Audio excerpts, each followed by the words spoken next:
So these flowers, they're basically the glue that sticks everything together. Hmm.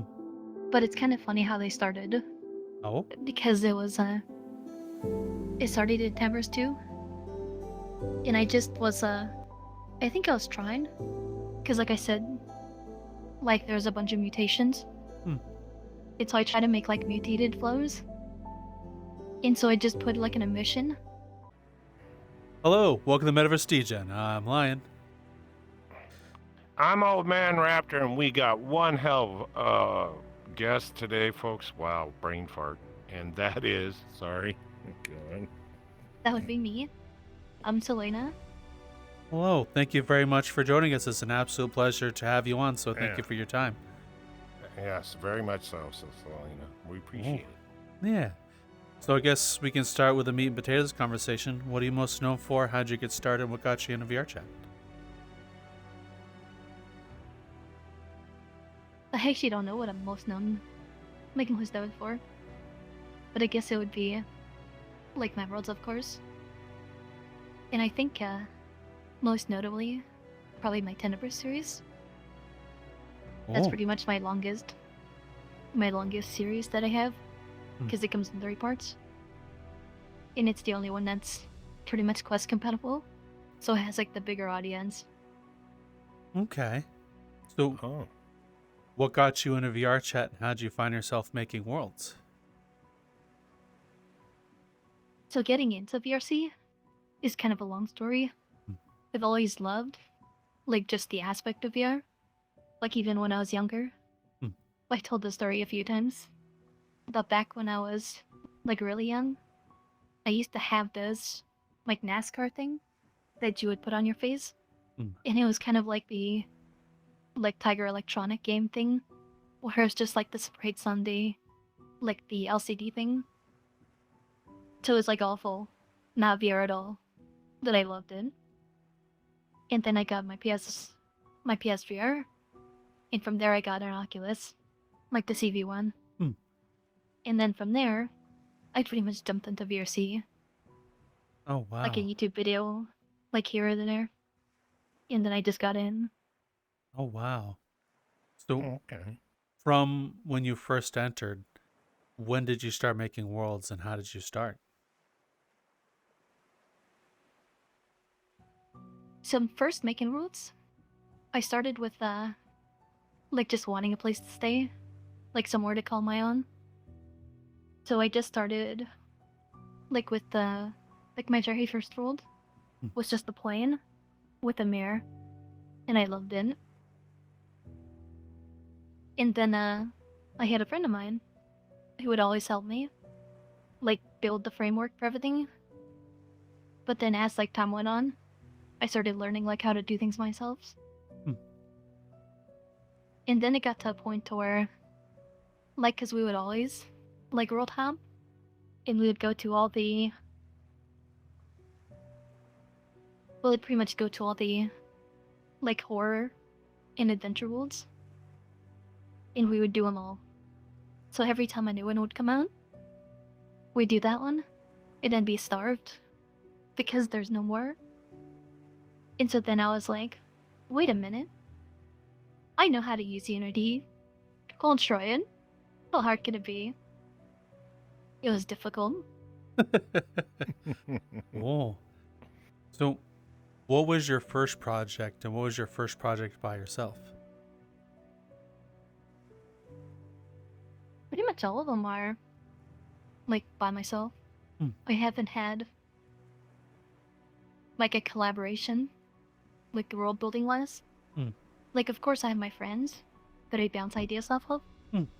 but like pretty much like all the Unity, that's all me. Oh, wow. Okay. Um, And then I the got one for. ooh, Oh, let her sorry. oh, go continue. Go ahead. ahead. My bad.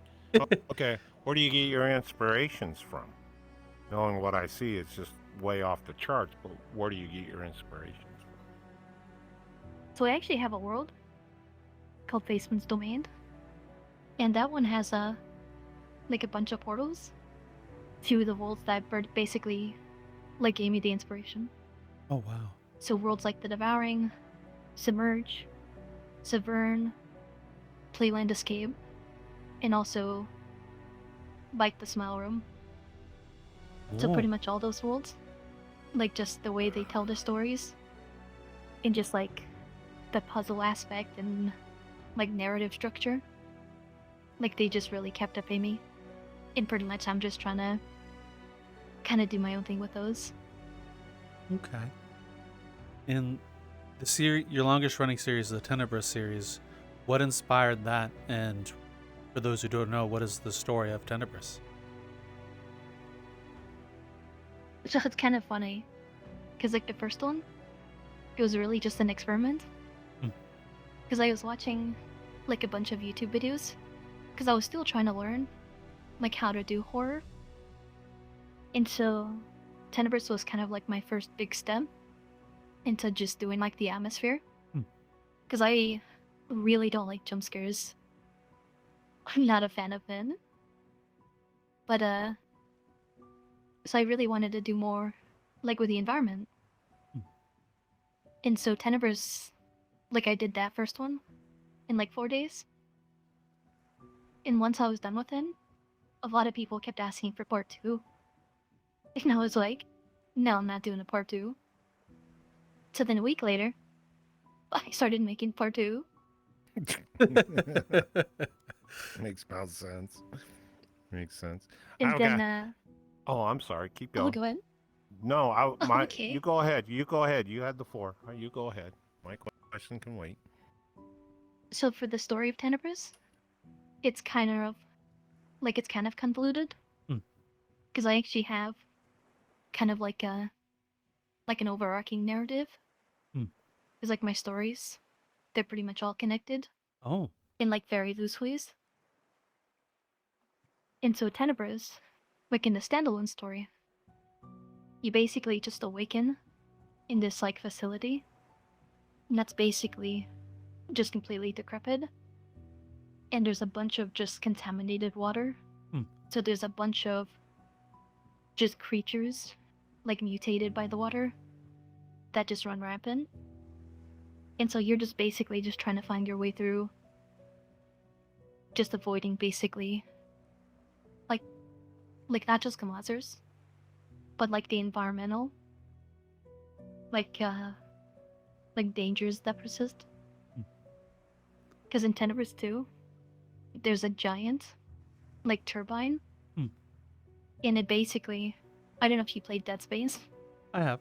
But there's like basically the gravity thing, like it like swings around and you have to navigate like back and forth through it as it swings around.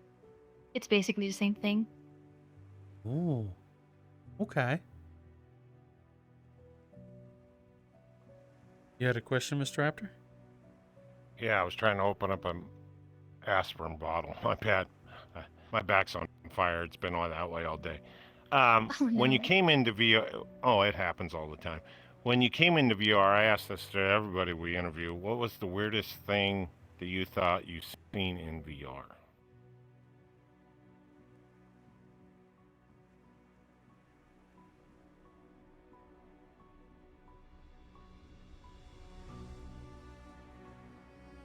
There's so many other truths.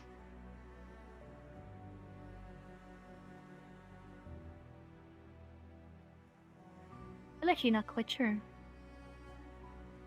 From like a world building perspective, I think the weirdest thing I've seen is like my friend had this world like set to his home world, and it was like basically like a Hall of Mirrors effect. So everywhere you looked was just like the screen tearing. Oh. The I guess just like socialize. I don't really know. Okay. Okay. No, I appreciate it. Thank you. Okay. You mentioned that all your worlds are part of an overarching narrative. May I ask what that is and what started the narrative? It's kind of just something that just started happening. Because I reused like assets. And then it just started as a fun idea where it's just like, oh, if these two reconnected, what would the reason be? Hmm. And then that just started to grow. So in most of my worlds, you might notice that there's a bunch of blue flowers that glow. And that just ended up becoming like a big staple, like in the whole story. Oh, wow. So, may I ask, what is the overarching narrative between your worlds, Mask? And how does worlds like this fit into it?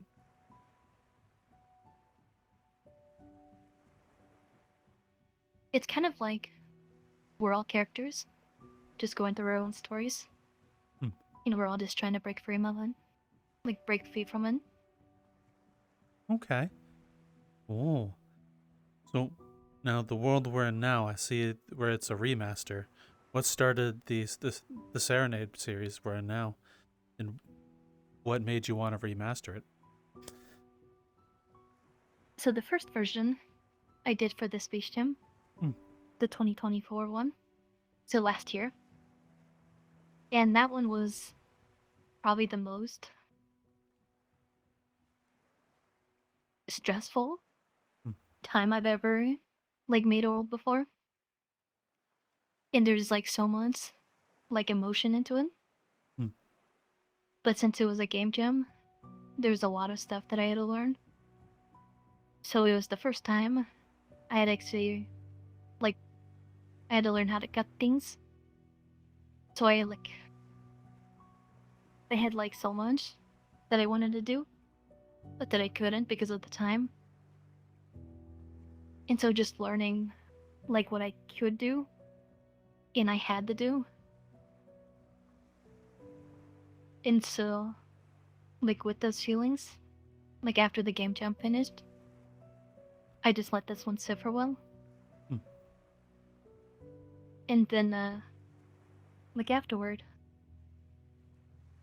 I guess it just started calling to me again. And I was like, okay, if I work on it again, it's gonna contain everything I wanted to like the story that I wanted to tell from beginning to end. Okay. So, in this project, what was the toughest thing you found, and how did you overcome that hurdle?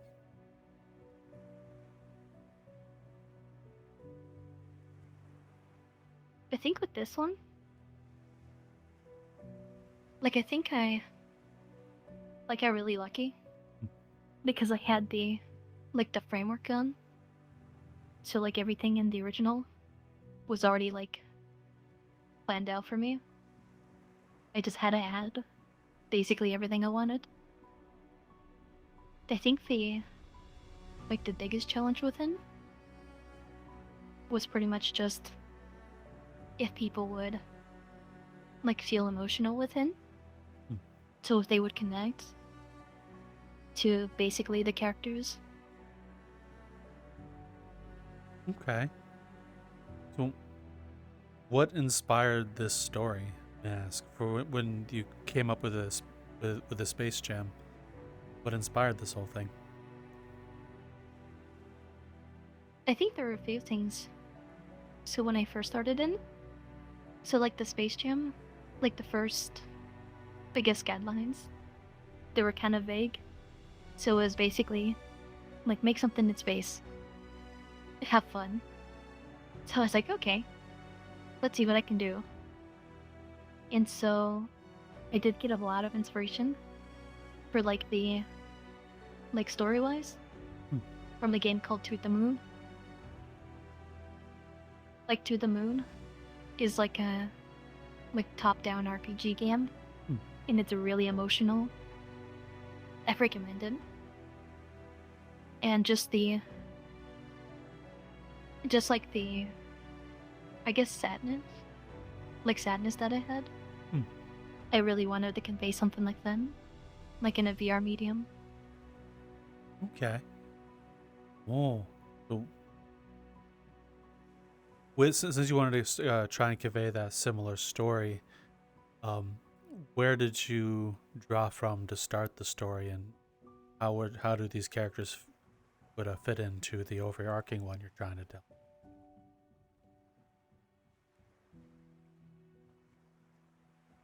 So basically, in the overarching. So each character, like, can break free, like, from their story. And so this one, in particular, I have this one actually set to, like, loop. So basically, like, once the story reaches its end, it resets. And that's just the way, like, all the stories go. It's like going back to a world you went to before. And everything just resets. So it kind of plays into them. And then when you go to a different world, that's kind of the same thing. And so for the characters themselves, and like how it connects to it all, they actually kind of have a secret ending to this one that kind of like plays into that more. Like, it's a small thing, but it's just something I wanted to do. Oh. Well, would you mind if we get a tour of this world from you and talk some more as we go through it? Would that be alright with you? I'd be delighted. Oh, well, lead the way. Yay! After you. So the first thing that you can do is you can check in. So you can just click on this. Ooh. Ooh. And then click check in. And it should show your name. Yep. Let's see the name. So what this does is this allows, like, the world to, like, in a few places, it'll say, like, a default name. And if you check in, it puts your name in. Okay. That's actually really neat. Oh, that's different. Hey, get. I'm stepping on. Stop it. Get up. What are you doing? He's always stepping on. Okay, so Trying to get out of the way. I was trying to get out of the way, and you keep stepping on me. I know I'm small, but wow. So to begin, we click begin. So everything in the world, it's local. So you're gonna have to pick this up and then put it right here. Oh, this is gonna be fun. I gotta move up. Oops, excuse me. Come on. Oh, there it went. Yay. Let me know when you see next slide. I'll click next slide so you and I are in sync. Okay. Oh, yeah, I see it. Okay. Was entirely local is meant to be played solo. Music plays a big role in the ambient, so adequate volume ended. Pass an asteroid from the far reaches of interstellar space into our solar system has struck the dark side of the moon. Fractured lunar surface sent large products of debris to hurl towards Earth. The scientists of that time learned that the moon, destabilized by the impact, was in direct collision course for the planet. With further existence now on the scales of the fate of humanity, the United States' desperate bid for survival, with discovery of unknown technology advanced beyond imagination, culminating at the construction of 5 colossal colony ships, each destined to carry fragments of the civilization into unknown reaches of space. The last of the vessels, named Ark, was born from the mind of Elizabeth Taylor. As one of the chief architects, she devoted herself to ensuring humanity's future. When the time came, she and her partner chose to be the last of the remaining to board the rockets to the Ark. This is their story. Tale of loneliness, separation, and heartbreak. That was a really powerful beginning. No doubt. Oh, thank you. This was inspired by that same game you mentioned earlier? I guess very loosely. So basically I guess just the aspect of, like, going to space and just, like, the relation between, like, one of the main characters was kind of what I drew up from it. And then, like, one scene. Okay. Oh. Well, thank you.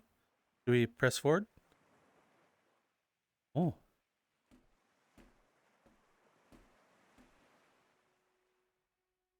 Won't let me Before through. everything ends. Okay, what's Oh, going you gotta on? keep on. Can Oh. isn't where we first met.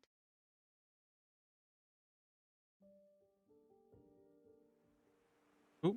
Oh. I'll wait for him. They just Oh. have to like continue clicking through it all. Ah. Whoa. So I've noticed that there's some voice acting in this. Did you do the voice acting yourself? Did you have other people help out? There's a few people.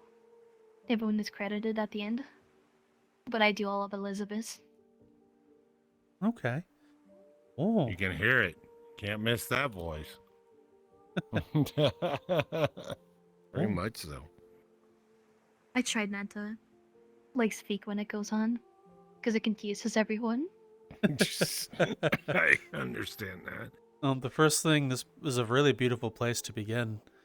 You could definitely see the fractured moon that was mentioned in the beginning as well, right up there. Oh. Oop. This place feels frozen in time, doesn't it? Like it's untouched by everything that's happening.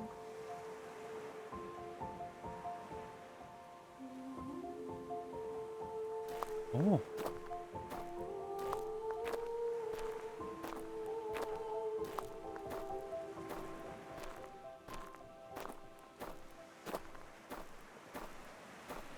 We're almost there now. Just a little bit further.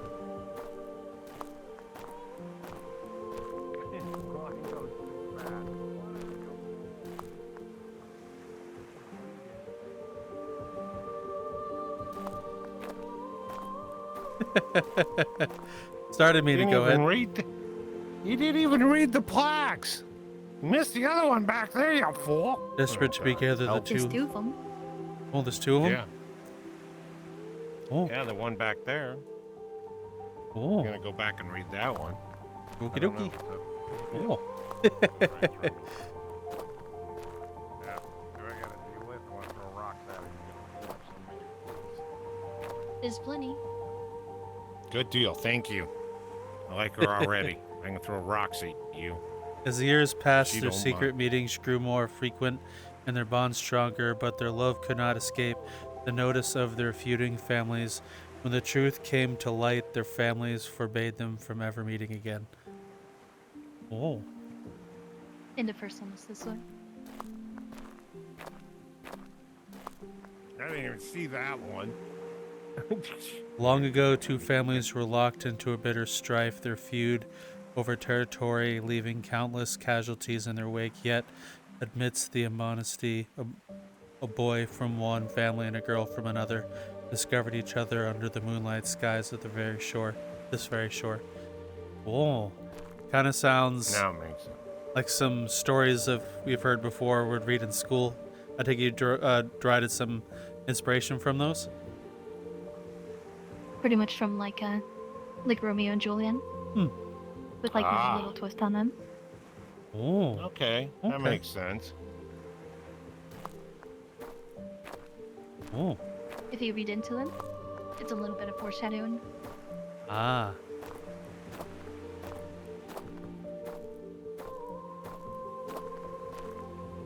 What made you want to do the foreshadowing this early in the story? It's kind of a happy accident. Ah. Because I like just throwing story like at people. It was actually one of my friends that told me to split them. Because I used to just have a giant wall with like the entirety of it. Until my friend was like, you should probably like space it out. And it was a really good decision. Oh, it is a really good decision. Mm-hmm. Very good decision. So, what made you want to do it as one big wall in the beginning before you split them up? I think that's just how I'm used to doing things. Cause like even in like my all the other ones, we have like the notes, and it's just like a paragraph. Because I'm not I guess I'm more like a role designer and not like the story writer. So when I go to like show like exposition, I feel a need to like just give everything to him. So Ah. I'm like slowly like learning how to like drip feed everything. Mm. Okay. Okay. So what was one of the hardest things trying to learn to drip feed information to people in a world versus drop all the information at once in that wall you mentioned? Or like the wall you mentioned. So I think the biggest thing, what I learned from basically like Tenebrous 3 in like the other worlds, is that a lot of people like skim like their reading, so they don't get like the full experience of what I'm trying to show. And so basically just going from there, like short and sweet, is basically like really good for just like any world like this. Oh, okay. Well, thank you very much for explaining that. I appreciate it very much. When trying to drip feed or tell the story, how do you design the world around guiding people into where you want them to be? So I've been kind of like experimenting a lot more. Because in like Tenebrous 2 is basically like the biggest like back and forth one I have. And so like most of the doors are just locked, and the only ones that you can point to are places I want you to go. Okay. And then from there, like after like you solve puzzles, like more of the world is openable. But like in one like this one is basically like extremely linear, but you can still get lost or stuck at a puzzle. And so I've been trying to, I guess, kind of experiment with lighting. So I would have some areas where you're not supposed to go, kind of darkened, and the path that you're supposed to go on will have like lights around it. So just like little things like them Okay. is what I'm trying to do more. Oh. Okay. Well, how long did it take you to develop the using light areas and dark areas and the style of guiding the audience through your world, may I ask?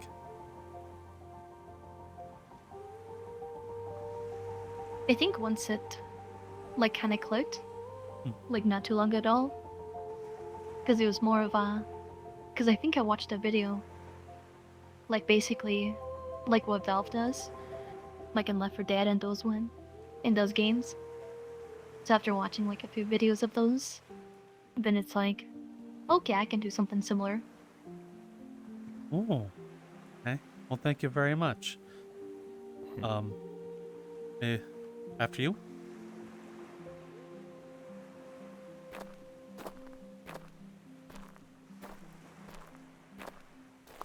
Oh. Her family, suspecting their intentions, had locked her in her room, guarding every door and window to keep her from him. When the storm passed, the girl raced to her promised meeting place atop the ledge, only to find it empty.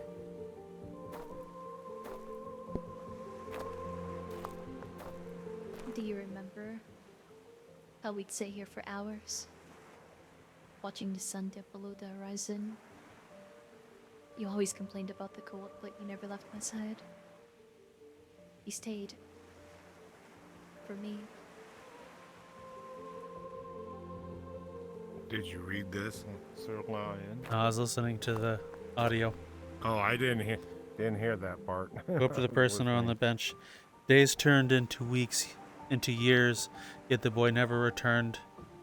Heartbroken but unwavering, the girl visits the ledge every day, gazing in the horizon, hoping against hope that one day he will come back to her and they will finally have a life they once dreamed of together. Oh. Now, with this specific layout and where we are with the bench, the ledge, and the sea scene, what What made you want to choose this as like the first gathering point for the world? Where's the inspiration for here came from? So this one is what I was saying about the game To the Moon.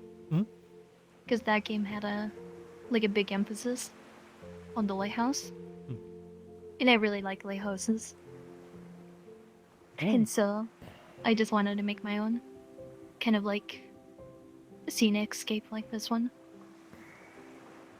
Oh. Well, thank you very much for explaining that. And I believe the next place is the dock. I believe. That would be correct. Oh.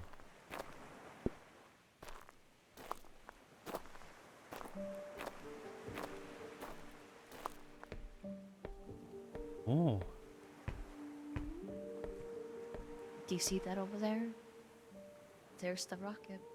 That'll take us to the Ark. After years of designing the Ark, it'll be my first time to set foot on it. But to tell you the truth, I'm terrified to go. But I know everything will be okay. Because I have you on my side. And I get a little cramped. Oh.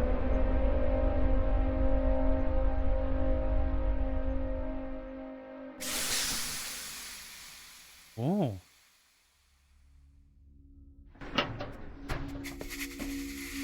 Ah. Cryo. Oh. Oh. Wow, I forgot to clean my lenses, man. I got dust everywhere. So how long did this world take you to remaster and update and work on it since the beginning, may I ask, before you reached the final verdict you were happy with? So when I started doing this one, it was about 2 months. And when I was working on it, because I started it like as a personal thing, so it was basically like just for me, just so I can make it the project or the world I wanted it to be. And if they announced Space Jam, like the second one, you know, it's like, that's kind of poetic. I released Space Jam 1 for the first one, and now this one for this one. Oh, okay. So in this world particular, or in all your worlds, I asked the question before, learning how to build worlds, what was one of the hardest things for you to learn to do, and what was the easiest?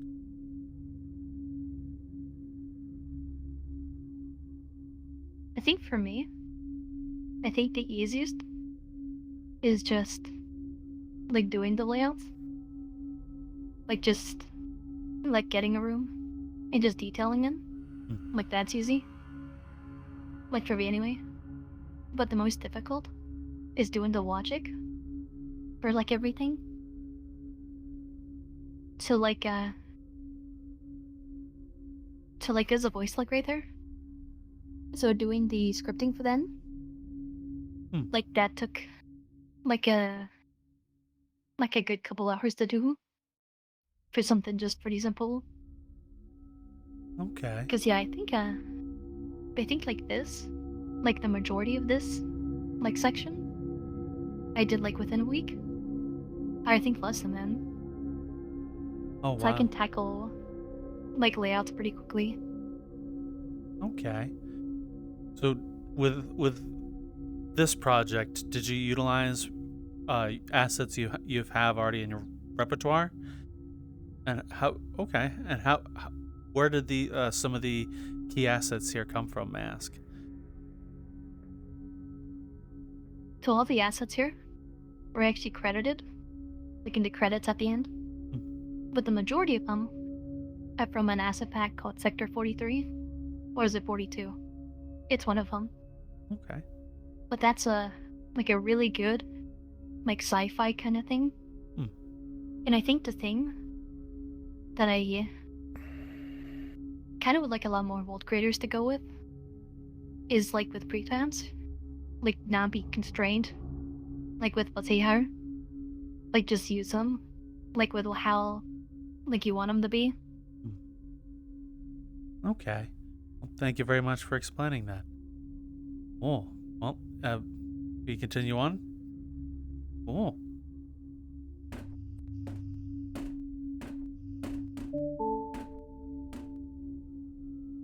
Nice alert. Confirm. Nitrogen levels are low. Please refill the tanks to prevent the premature thawing. All is okay.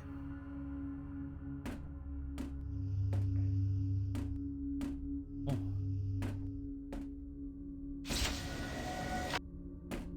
Oh. Welcome to the Ark and her mission into deep space. Be prepared of maintaining the Ark and her voyage. Please proceed to acquire your Ark suit and access card.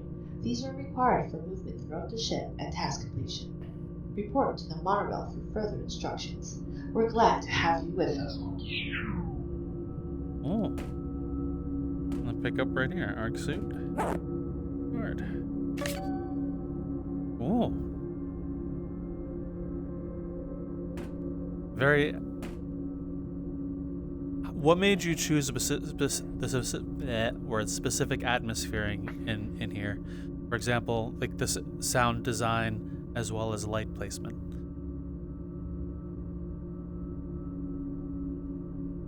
I think for this one, so like the tone I wanted to go for was like suspenseful, because like the beginning is like really somber and like melancholic, because you're in this like beautiful zone, and then you end up here, it's like cold, and so like even with the music, it's like kind of tense. And so I wanted that unease to like happen. So then it drives home like the feeling of that something isn't right. Okay. Oh. Well, I take it we're going to the monorail based on what you've told us earlier about lights. Oh. I will say I really enjoy the atmosphere you have in here, like first coming into the ship. It's very well done. So I appreciate it very Thank much. you. So you're welcome. Oh. Welcome to the Ark. Oh.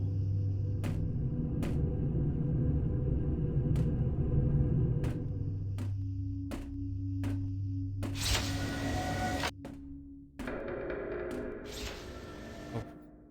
Operating gates? Oh, did we go the right way?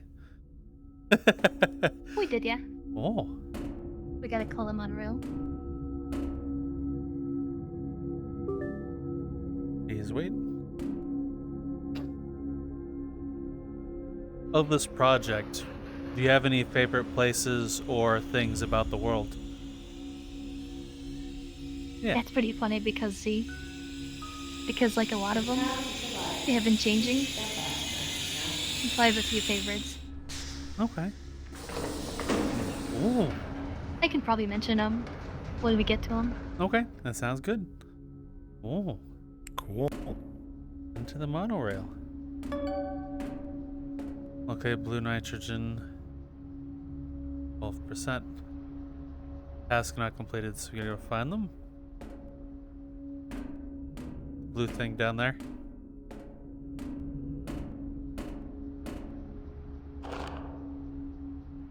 Oh. So this section is probably the longest. Oh, really? It pretty much flies by after this one.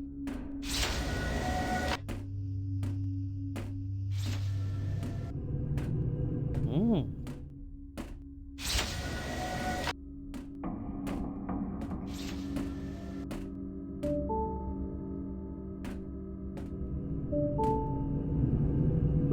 To open gate.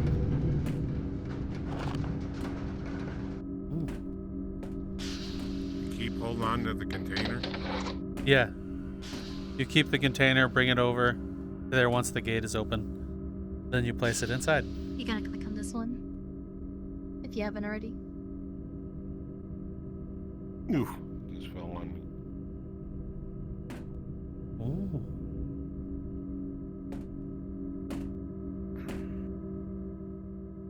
Then you take the container into there. Oh, do you put them all in there?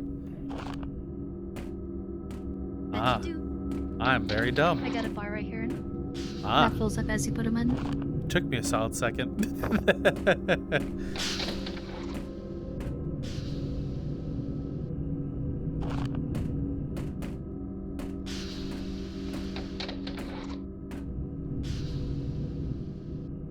Because you said 80.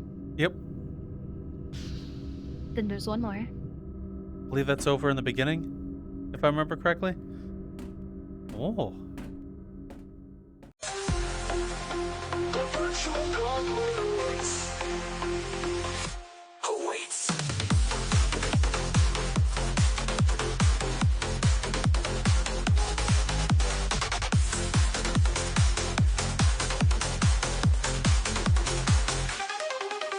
Step into the game, feel the rush ignite.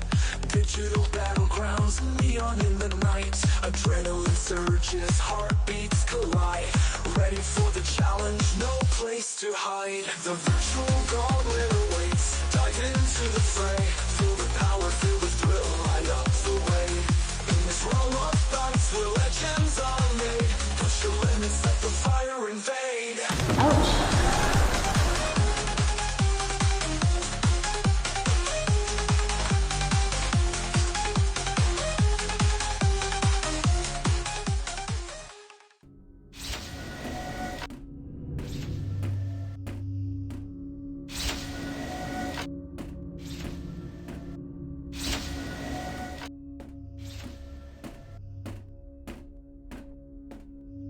That's where we came from. Whoa.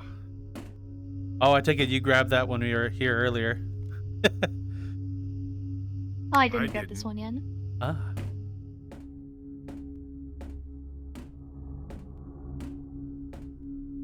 I actually have this set up, so you can grab it. Oh, really? Because technically, you just got them frozen, so you shouldn't be holding heavy things, Ah. is my reasoning. So what made you choose cryo as the what you wake up from?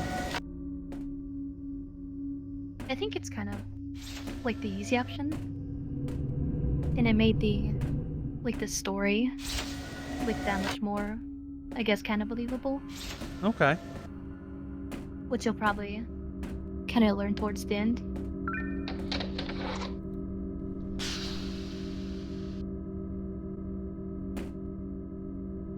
Oh. That's complete. That's complete. Isn't that a button? Mm-hmm. And then we go straight to the No. monorail back where we came from? To the monorail, yeah. Oh. How long did it take you to write the story that this world is telling?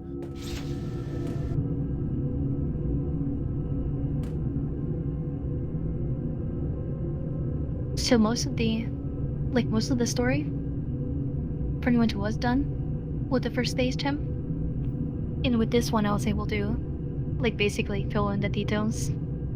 Okay. Oh, okay. So- I got that. With the original at the first Space Jam and this one, what in the story is different between the two? Or how was there any big differences between the two? I think most of the details are missing in the original.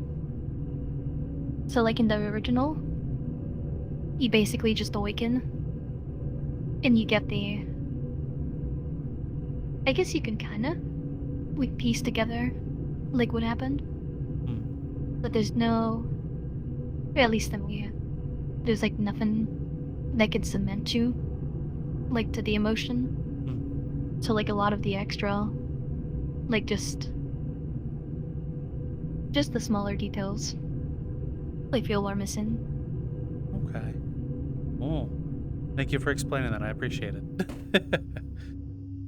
Yes, indeed.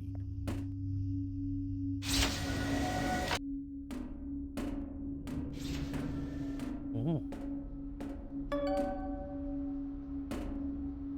And So start with mono- this, I can count down. Yep. So then we can all be synced together. Okay. So when I say go. Okay. So 3, 2, 1, go. And that Oh. Message. If you're hearing this, then that means you've woken up. That also means I probably slept in on a notification that you've done so. Well, in any case, I'm pretty sure you're confused after being in a cryo for so long, and the computer already put you to work. But it should be pretty small tasks. When you're all done, make sure to head over to the common area. And finally, I'll be waiting for you.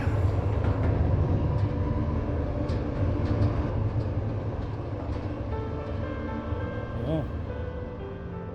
I will say the monorail is In the very original? well done. Oh. Sorry. Oh, thank you. I was just about to say, in the original, the monorail was basically the bane of my existence. Oh, how did you do the monorail? Because looking at it, looks very well done. Is this like a sticky platformer So we're- on that pulls you with it? We're about to teleport, so we'll see it once we do. Okay.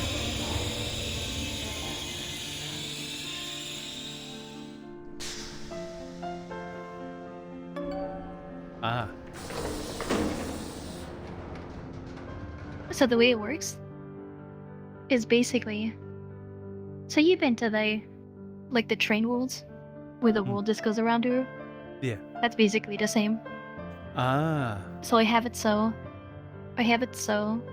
like the previous, level, gets deloaded, and then the animation track, it duplicates, so I have enough track for it, and then it just repeats, Oh. and then it plays the station at the end, and once you get into the station, then you teleport. Ah. Okay. Oh, okay. That's very clever. Thank you for explaining that. Now, you said earlier that this tram was the bane of your existence in the first one. Why is that? Pretty much my problem is I always try to do something new, even during a jam, because I had no idea how to tackle even something like this. So basically, the entire thing was a learning process, and it didn't work well.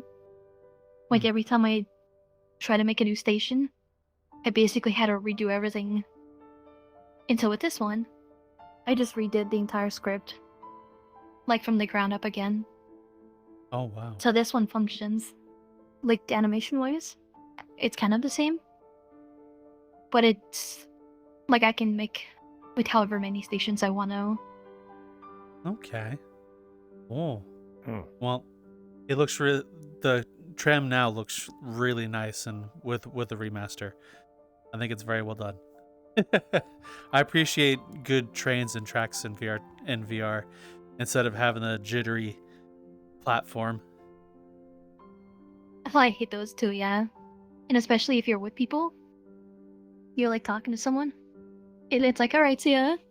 Oh yeah, because Yeah. they'll You get You'll move at you different get places. transported. Yeah, you get transported. You're stuck here, and they're still back there, and you're going, "Oh no." Yeah, I've had that. Yeah. it's not fun. Oh.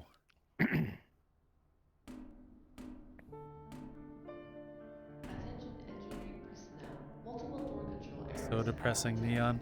detected. Technicians have been Oh. notified. Please use alternate routes for further Clever. Yeah, very clever. I do like my puns. I love a good pun. Oh yeah, you do big time. So with a lot of the placements, such as the soda station here, what made you decide what to put where in the world to make it feel lived in? I guess it's more of a, if it makes sense, Hmm. in that kind of deal. Because this section here is kind of like a center point. Hmm. Because there's that section that goes to the reactor, which we can't go. And there's this other path. So there's gonna be a lot of people that would come through here. Hmm. And so just having kind of a vending machine would kind of make sense, since they're on their way to the station and just stuff like that. Okay. Oh, well, thank you very much for explaining that. Oh. I take it we're gonna go this way, I believe.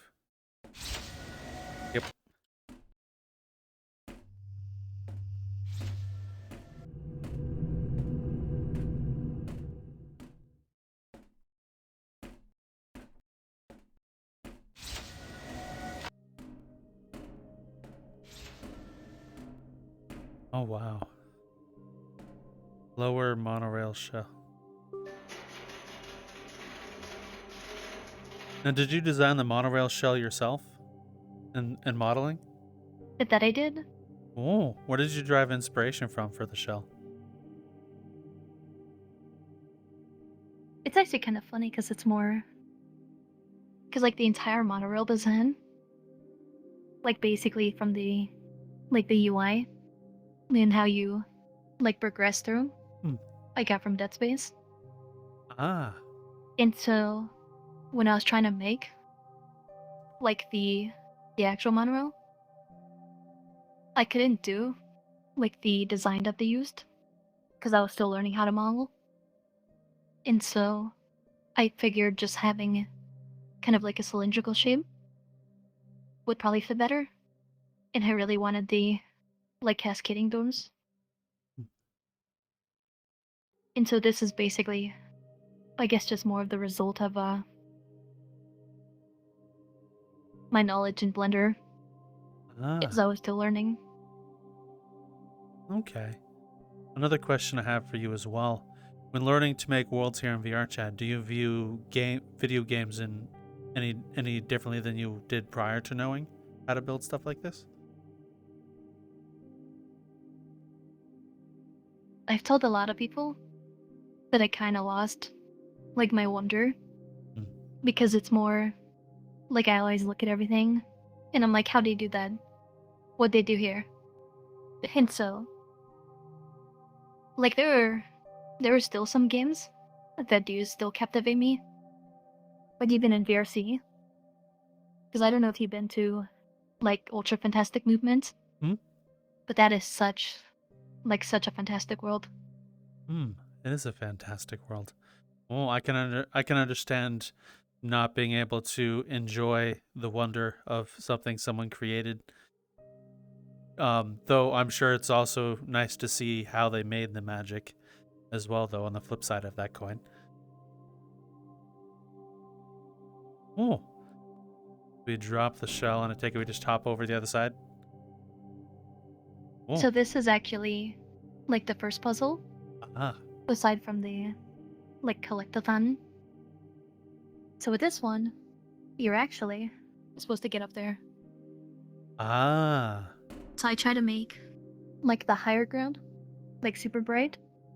I see. And especially kind of like with the lights on the, like, the top edge. And then even over there, I have, like, an arrow that's illuminated. I don't know how many people actually see that. Like, I actually have arrows that point upward. And so, sorry. I did try. Well, having you explain that kind of reminded me of a conversation we've had with some other world builders about buttons and how people generally won't see the button. I'm sure trying to make a puzzle seem easy to read, I'm sure, is this same kind of vein and message as well. Yeah, it's funny because I remember watching, like, a video, and it's I think it was Valve as well again, where it's basically, it's hard to make people look up. And so, you have to do, like, some special, like, directioning. So even when I did all this, like, with the lighting, like, they still wouldn't, like, look upward.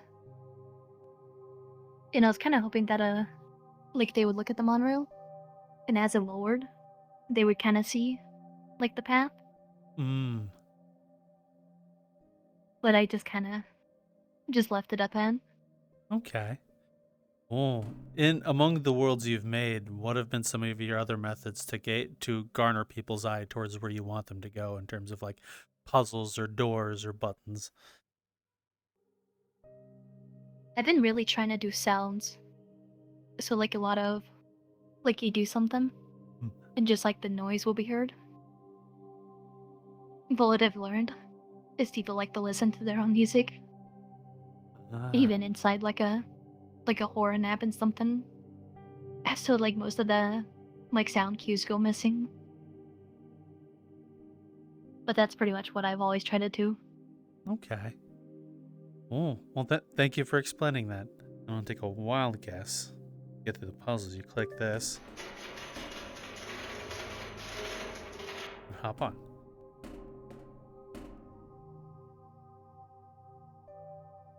Ooh.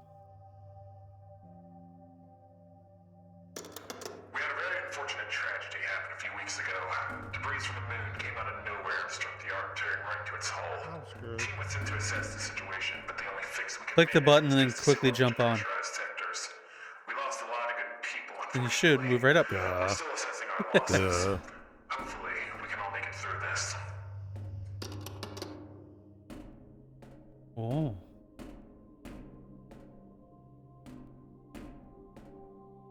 To be quite honest with you, of most VR experiences, I've always appreciated ones in space. Like, for example, one of my first mind-blowing moments in a VR place in space was No Man's Sky.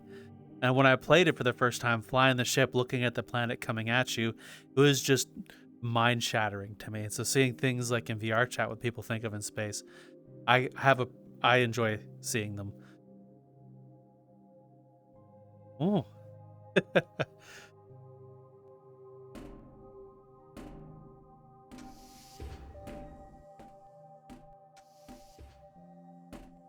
Oh, dark corridor.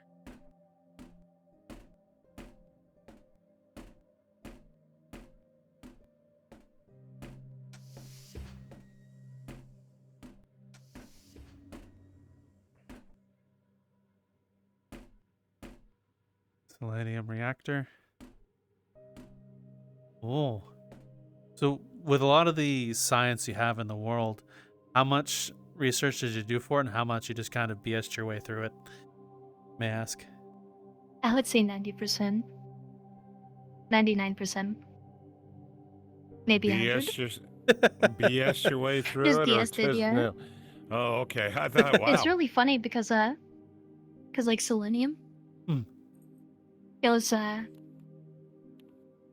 when I was trying to find like an element that kind of matched what I wanted for like a story or like the connecting story bits.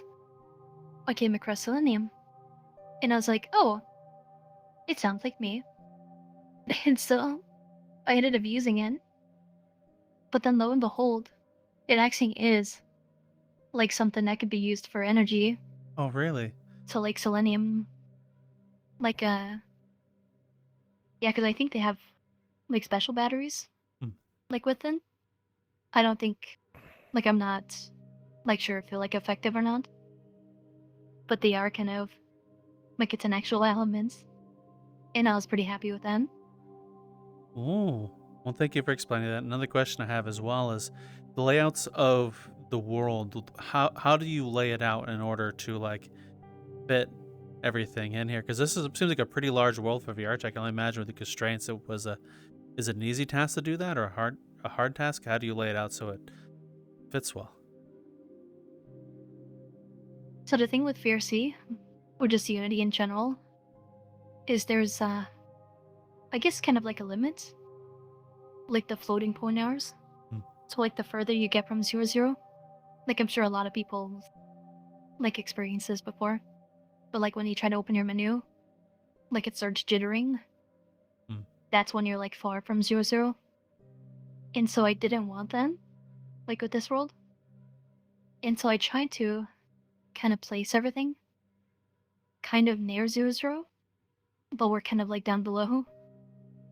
So the only things above, like in the positives, is like the starting zone in the lighthouse, and the entire arc is underneath.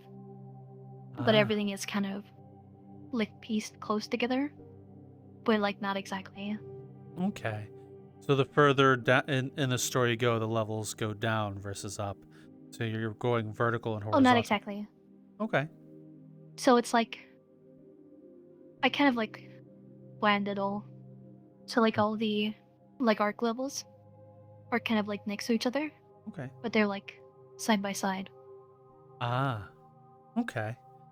Cool. Well, thank you for explaining that. And we go this way, correct? It's actually this way. Oh. Oh, wow. That's really cool looking. Thank you. Mhm. How long did it take you to Beautiful. make this room? Actually, not that long at all. Ooh, it looks really impressive. Although I have no Unity Very experience, impressive. so. Yeah. Oh.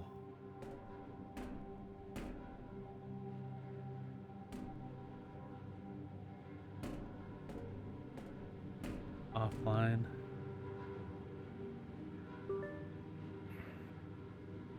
Booting up. So did you design this after something specific? The giant generator here? No? It's just kind of like a. I just threw random things together. Ah.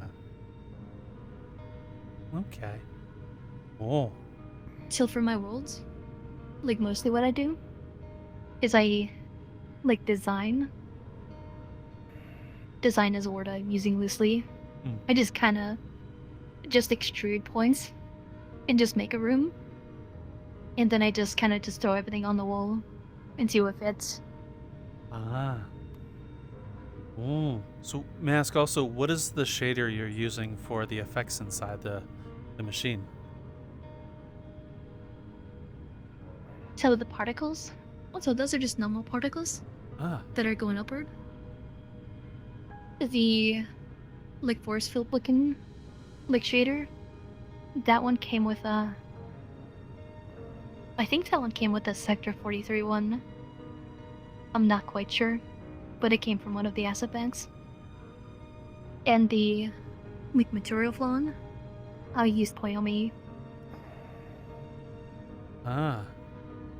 So, with your projects, how do you stay organized with these expansive projects, may I ask? It's kind of embarrassing, but there's like no organization. Like with my projects, like my projects and assets, they're just in one project file. Ah. Okay. But my scenes are organized. Fair enough. Everyone has their own method for doing things. Some people are organized, some people are not. As long as you're able to read it, who cares what others think? Oh. Oh. One last look. Can I take it we go back now? That we do. Oh. Look like this. I'm not sure why the ceiling reactor is malfunctioning. Everything seems to point that it should work. But it's almost as if the reactor itself is alive, and it keeps shutting itself off. Well, in any case, I've saved the backup safety code that the AI can access. Unfortunately, I still have to enter it manually. I just hope that nothing happens where I have to be in two places at once. Oh. So, with the music you have in the world, how did you choose which song plays where when designing this map, or is it all like consecutive in a line?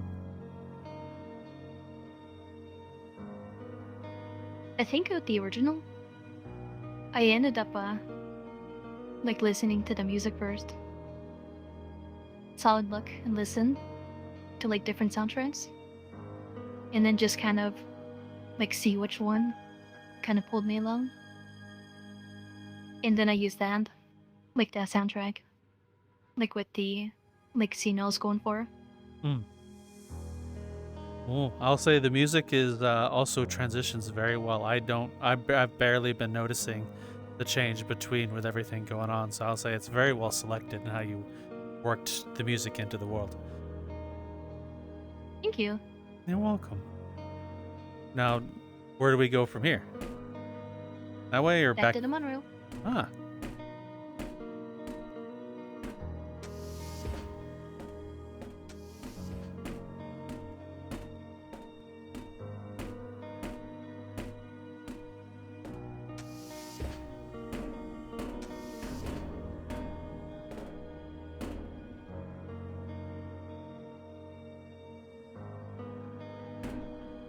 Be careful not to fall. Oh. This spot right there? Yep. is the only spot you can technically die. Ah, really? Oh, there's nothing down there. Okay. So that's the only access point to the underside of the world, technically. I guess so, yeah. Ooh. What it does is it basically just like respawns you. Ah. Oh, and I'm not a fan of worlds that just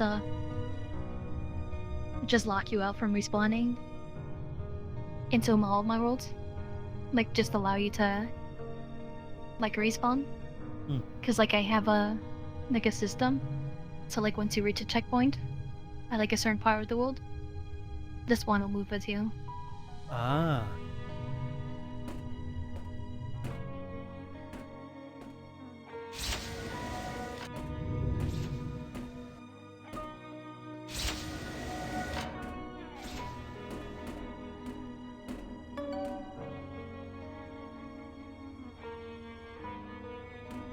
So I'll count down again. Okay. Till 3, 2, 1, go.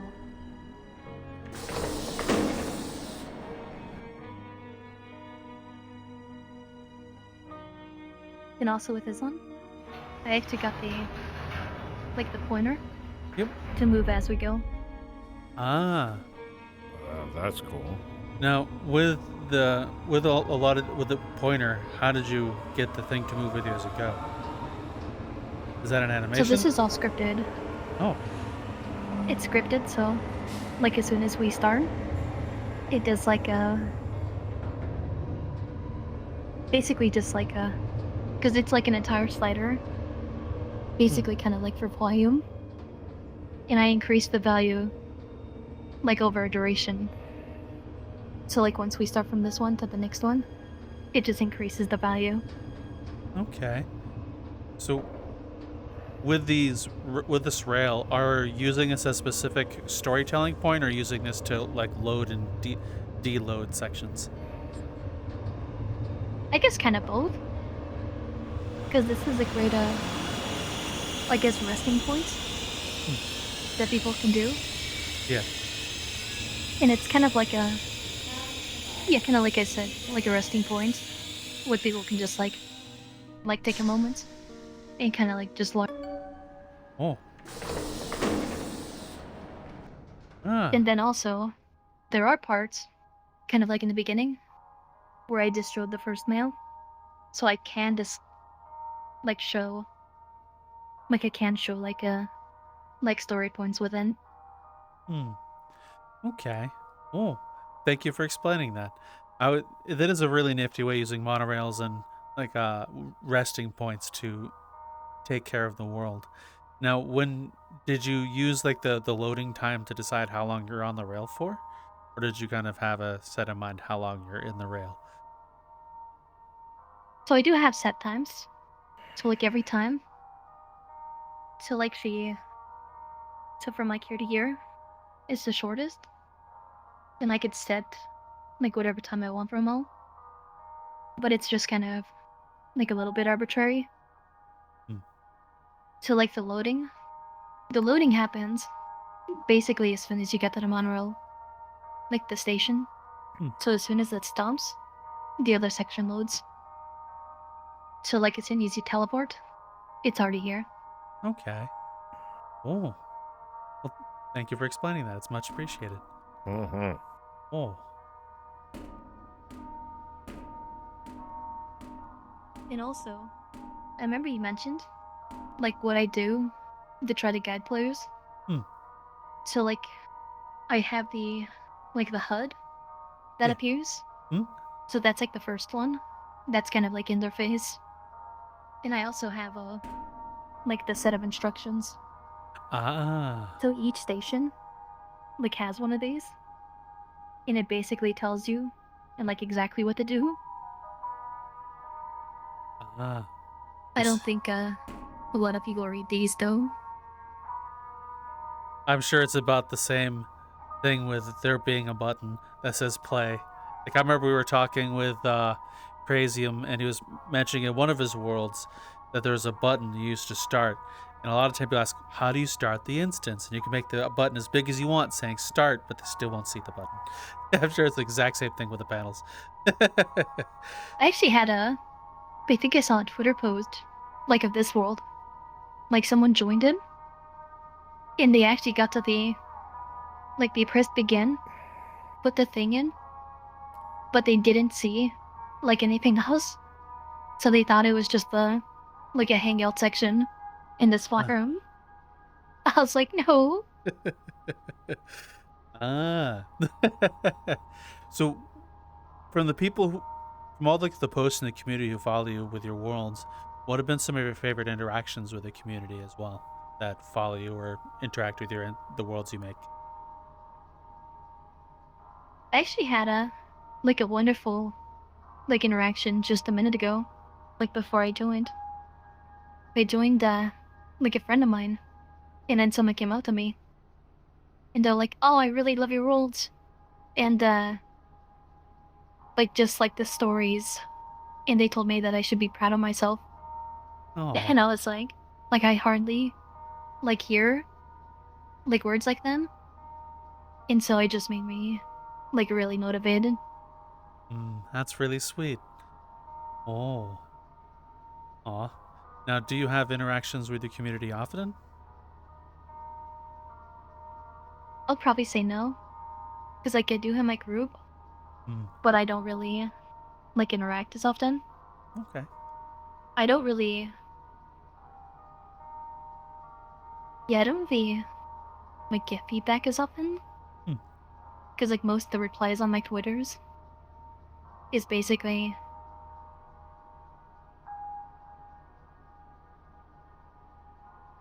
I think it's kind of like a, how they say it?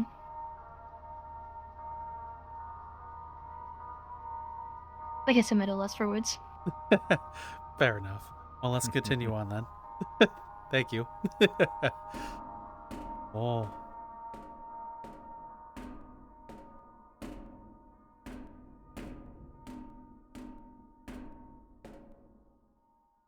Attention, ARC, please make your way to crew deck Section C.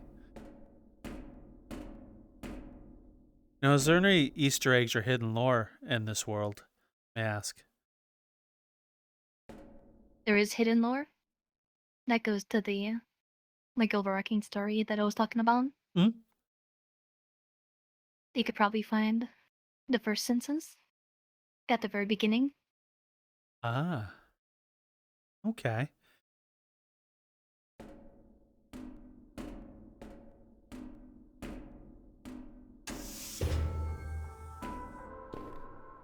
Ooh, plants.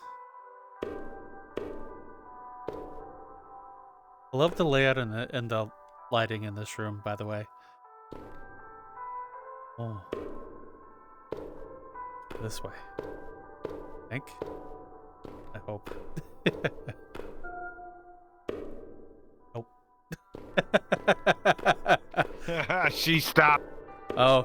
I stopped. Yep, I got it. Okay. She's starting to giggle over here. She's got us. She's making us wander. That's okay. Open elevator.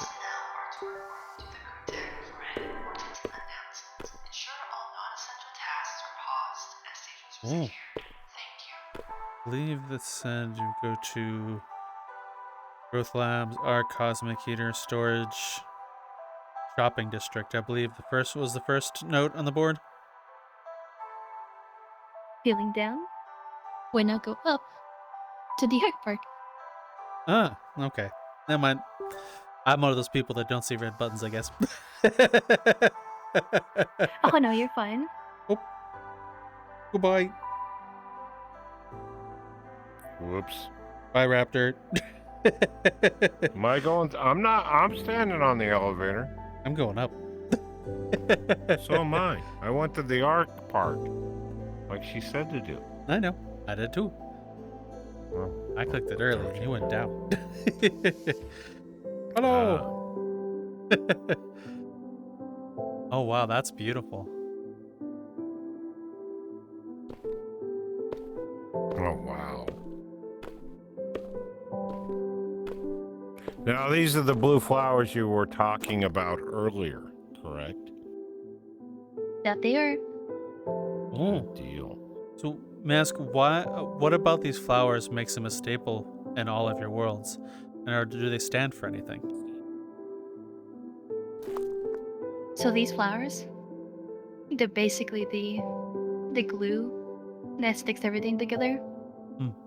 But it's kind of funny how they started. Oh? Because it started in Tenebrous 2. And I just was, I think I was trying. Because like I said, like there's a bunch of mutations. And so I tried to make like mutated flowers. And so I just put like an emission on some of the flowers that I had. And then I saw the blue one.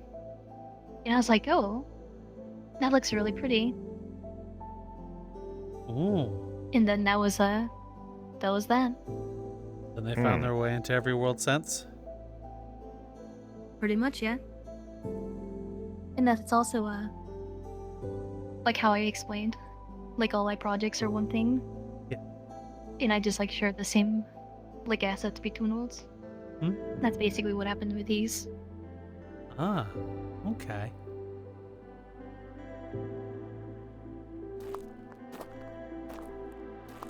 Very pretty.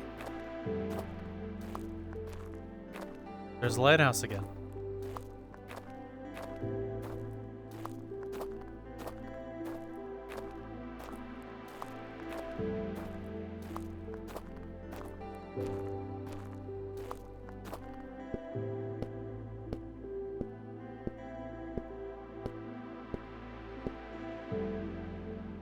For the echoes of the night, you'll find my heart, my guiding light through the distant dreams and worlds unseen.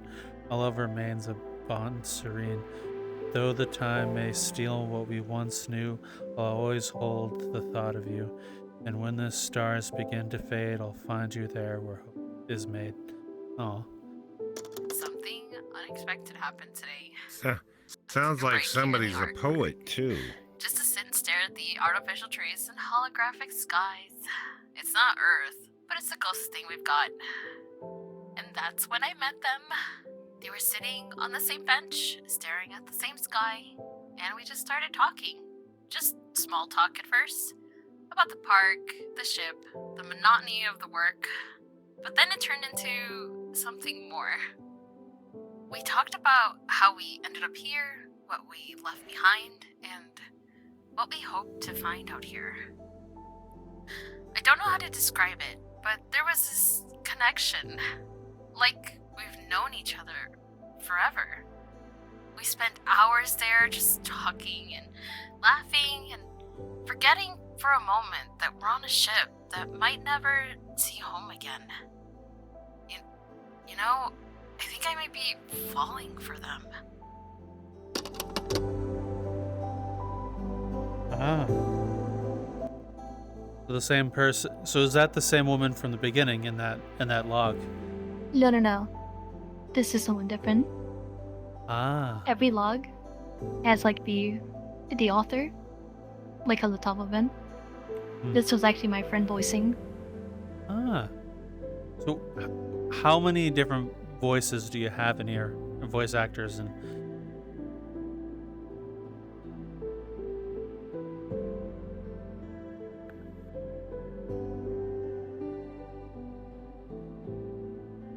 I have 5, ah. not including me. Ah, okay. Oh, well, thank you very much. And did anyone teach you with Unity and stuff, or did you kind of figure things out along the way? I would say mostly self-taught, with of course like some tutorial videos. Oh, okay. So another question is, what items do you have in your World Builder's toolbox, and how did you find these tools over time? What makes you choose certain ones?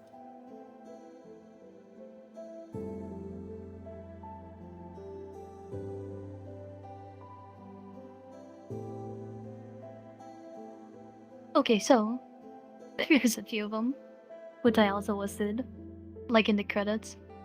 So Sign Trigger is basically like the bread and butter of like everything I do. Mhm. And I totally recommend it. Like just for like instead of making like a script for like every small thing, like Science Trigger can just like just do it for you. Okay. Like really quick and easy. And then there's like bakery Mm. for light mapping. Because without doing bakery, like it would take so much longer just using like the default like light mapper. Okay. I'd say those are the like the biggest two. Cool. I know some people who use bakery and light mapping. How long did it take to process all the lighting in the world through bakery? How long do you set to process the lights in the world? So I actually like to lighting. I do like 10 textiles. Hmm. Like most people do 15 to 20. Okay. That's why I do a lot less. And I also like scale down like all the like meshes, so they're like less than the default. So I think on average, like for this one, I think maybe like 20-30 minutes. That's not too bad. Oh, okay. Thank you very much. I take it we go out of here and hang left?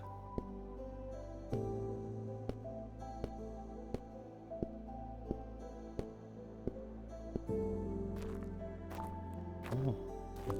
Ledger pond. Ooh. Do you remember? I'm sure you do. As the chief architect, I did get some privileges. I'm just happy they followed my plans. At least for the park. I miss you. There's so many places I want to show you across the arc. Although I may look a little different now, I'll do my best to show you around so you fit in with everyone. Oh. Maybe. Ooh. When you're down. Maybe this is something I missed and I'm maybe too braid celled here. But where is the arc going? So there was a voice log Hmm. in engineering. So like when we went up on the thing, Yeah. there was a voice log on the table. Did you hear that one? Think I may have, but I'm also really dumb.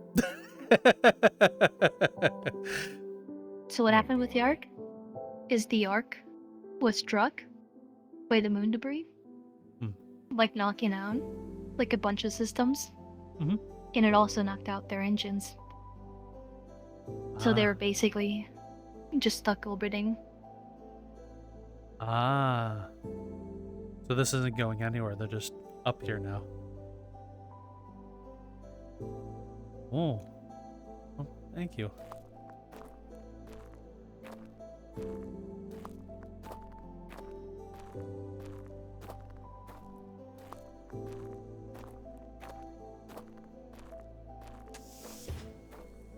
Oh.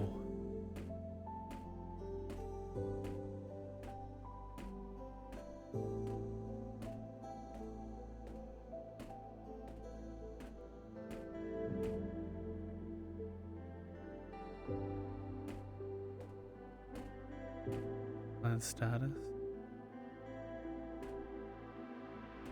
This is puzzle number 2. Puzzle number 2.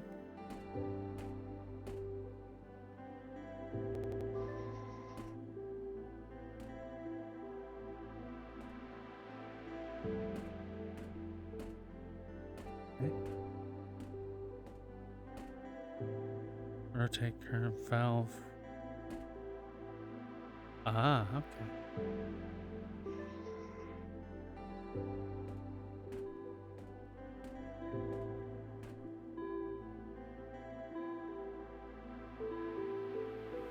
Those listening, it's filling the bar after rotating the pipes.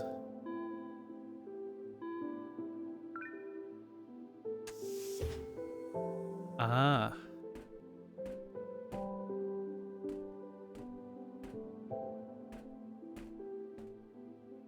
Oh.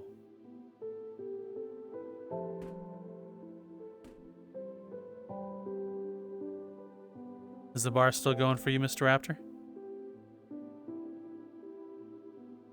Finally opened the door. Okay.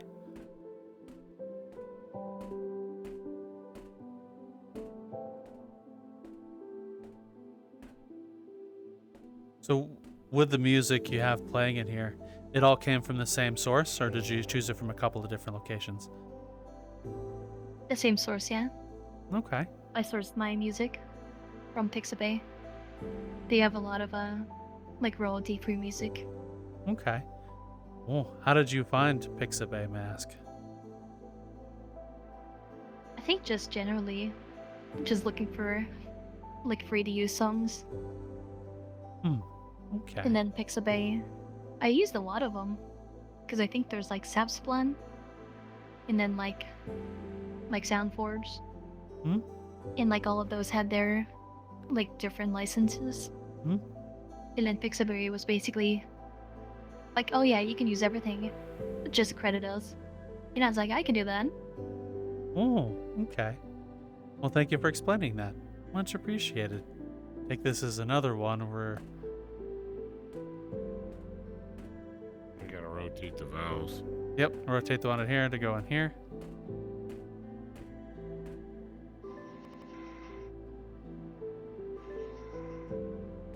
Let me bring it back in here.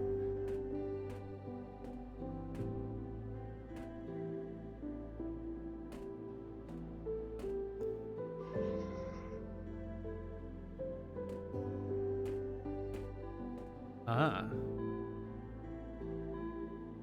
So for the puzzles you have here in the world, where did you get the ideas for them? Or are these things you thought up as you built the world? Pretty much that, yeah. Okay. They kind of just came to fruition, like as I started going. Okay. Oh. So for puzzles like this, how do they work in the background? Is it a lot of code that helps these run? Oh, definitely. So I have like a main controller. Hmm? So this one works in like two parts. There's the watery parts. There's the pipes. There's the generator, and then the rotators. Hmm? So like once the generator's on, I basically attach the pipe to it, and if the generator's on, it'll direct or it'll turn on the pipe. And so like I just connect each pipe to each other. So if one turns on, it turns on like the adjacent one. And it does that all the way to like the rotators. And the rotators have like the 3 different versions like attached to it. And whichever one like it's selected on, it sends the current through. Okay. Oh. What is the most complicated bit of code in the world mask? Or I would Yeah. say the monorail. the monorail? Even still, even after I redid it, it's still the most complicated. Okay. Oh. How long did it take you to get the monorail finished versus some of the other objects in the world? Like the scripting and everything. Hmm? I think it was probably, I would say a good couple days. Just trying to get the, like, just framework done. Hmm? Because I tried to make it as modular as I could, just so I can just, like, drop in, like, the values I wanted. Hmm? And so just getting that, like, fleshed out, Ooh. like, took a bit to do. Well, thank you very much. I appreciate it. And we go this way. Rotate current valve.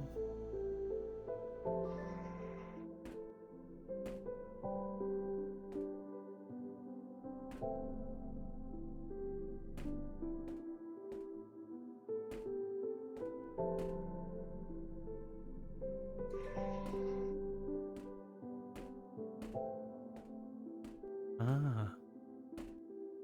You gotta run them both. Then you rotate this one. Ah. Ah. Ventilation. Watering station.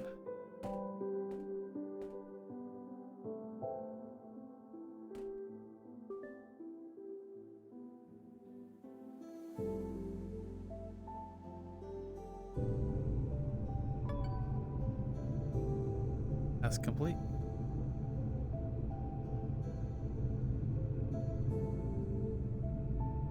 Ooh. Please return the monorail for your next task. Ooh. So now we go back.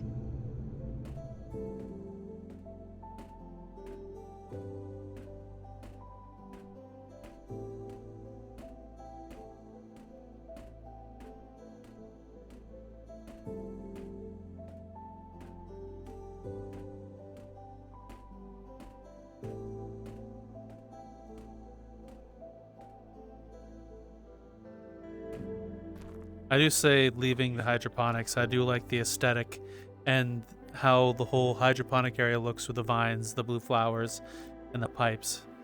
It's a very, very nice place. I think you did a good job in there. Ooh. Pretty much the goal with this one was to kind of give the player, to show them that time has passed. Ah. So, But you don't know how long. So a showing of the time passed was what made you choose the plants to show that time passed versus other mediums that you could have used? I think it's kind of just the easiest. With the skill that I have.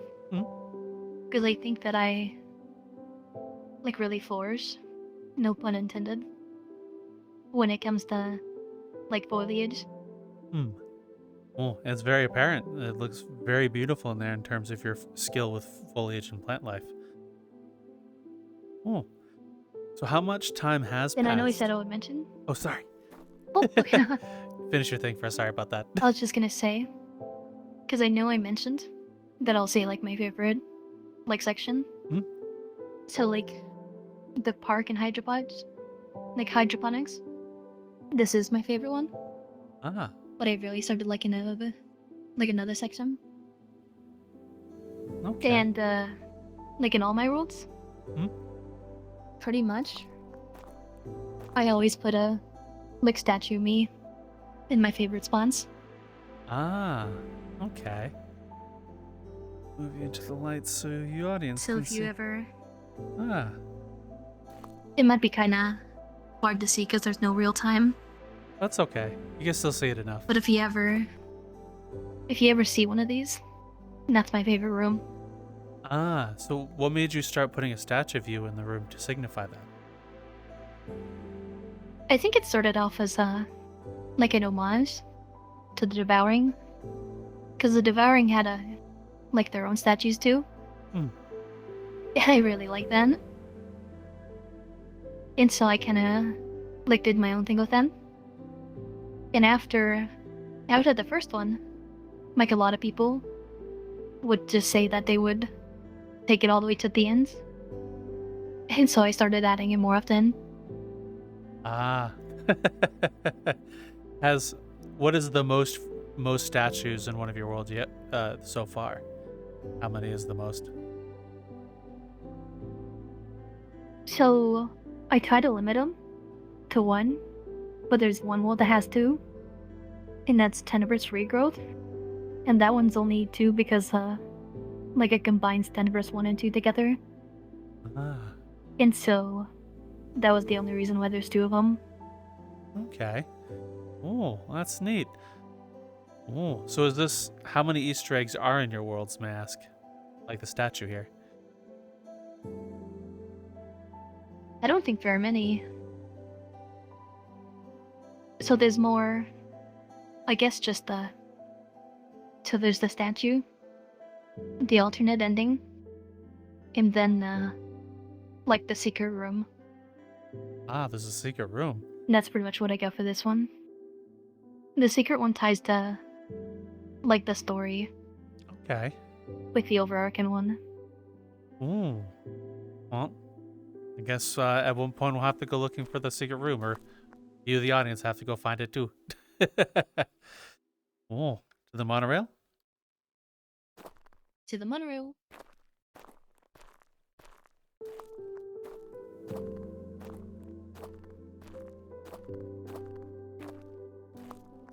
Attention, the art park will be closing in 1 hour for routine maintenance. Please ensure all personal belongings are removed and exit the area promptly. Thank you for your cooperation.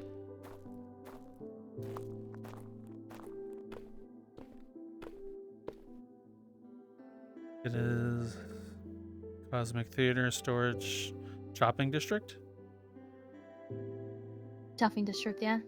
Oh, so how big is the text documents for all the items you can find in the world and the lore for it? Kind of funny about that. Everything is done in Unity, Ah. so I don't really like have a. Oh, I'm sorry. Oh no, I can still see you I fine. had so like everything, like story-wise, I actually don't write it down. Like I'm a mess when it comes to like keeping notes. Ah. So how do you keep track with all this information then, if everything's in Unity? But one of the things I do Hmm. is whenever I playtest, I like thoroughly playtest everything. And so I'll go through and actually read everything. So I'm always getting like a refresher, like when I play it or like when I play it again. And so that's basically kind of like jogging my memory and like how to connect everything again. Okay. So how many playtests do you go through a world typically before you classify it as finished or ready to post? Too many. Okay. I'm sure you have all these Yeah, words because I would memorized by now. spend. Oh, definitely. Yeah, because I would spend like just countless hours just going back and forth.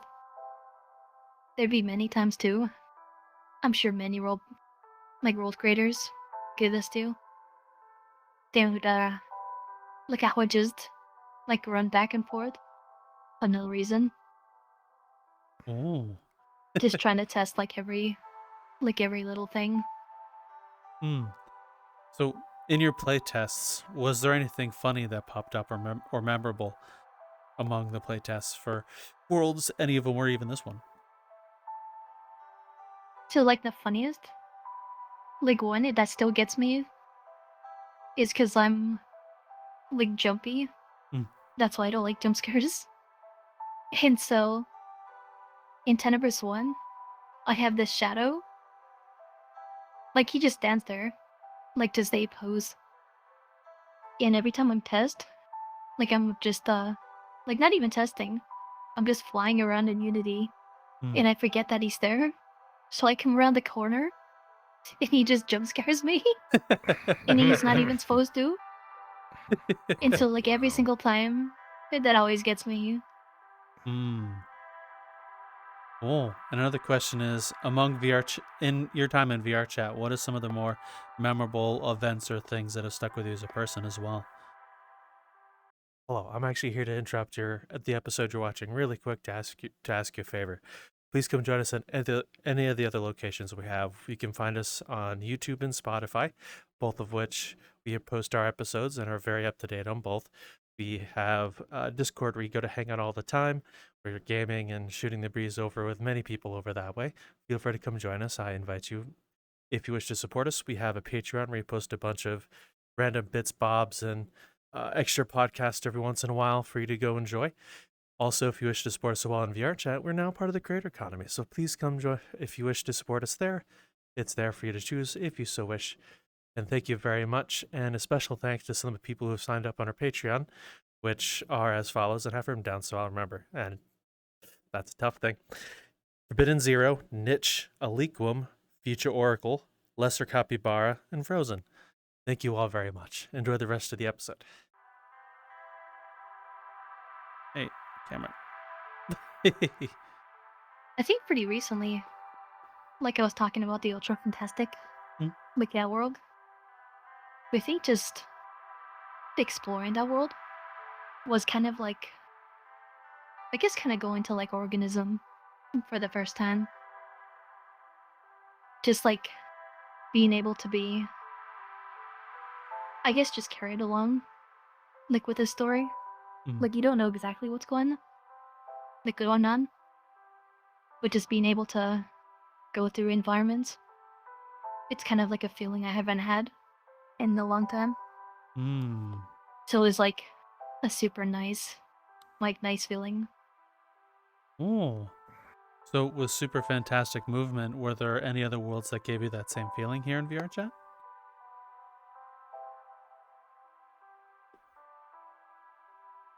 I guess that would be contacted the Devouring.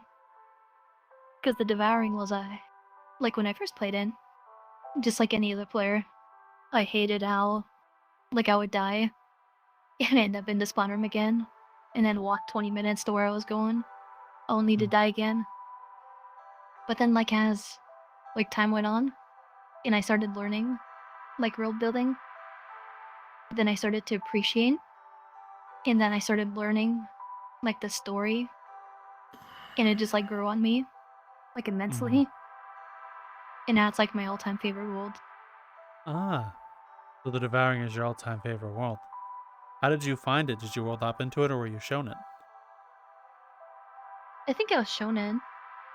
I think my friends and I, like we went to it one time, but it was so long ago, I don't remember the exact like details of it. Hmm. But I went like many times after and had so much better experience. Okay. Well, on average, how long does it take you to complete the Devouring? So the first time that I beat it, I think it's like 5 hours with 2 people. And I think the last time I did it was under 2 hours. Oh, wow. And memorize where all the blocks are. Oh. Would you mind repeating that last bit? Our brain is, these aren't the droids you're looking for. Oh, sorry. No, it's not your fault. I said, I remember where all the blocks are. Ah, okay. Well, thank you for sharing your favorite world with us. I appreciate that. Oh, to the monorail.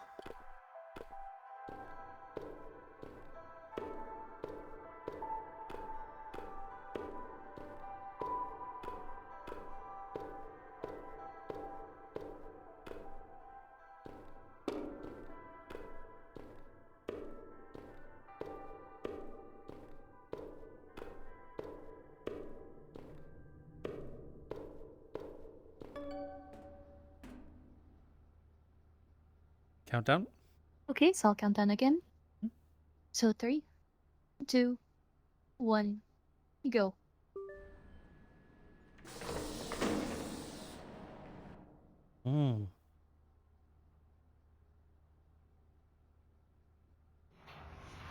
So, how much from the Devouring have you derived inspiration from in your worlds and creations?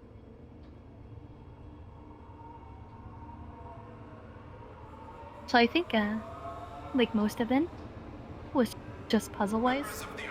Like just the way they, like, developed the puzzles. And how they just allowed the players to, like, go and explore.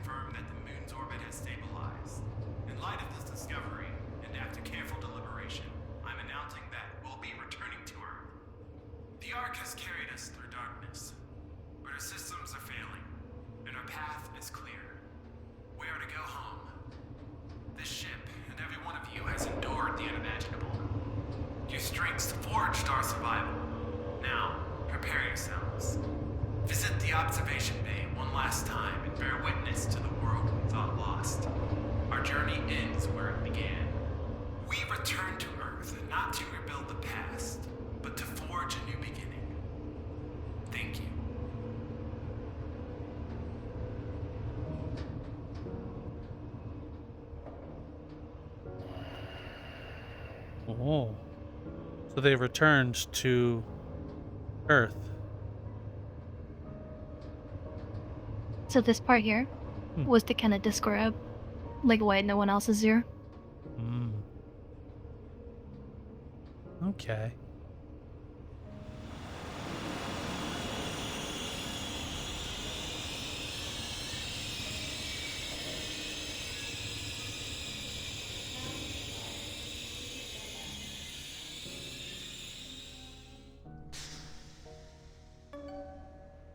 Ah.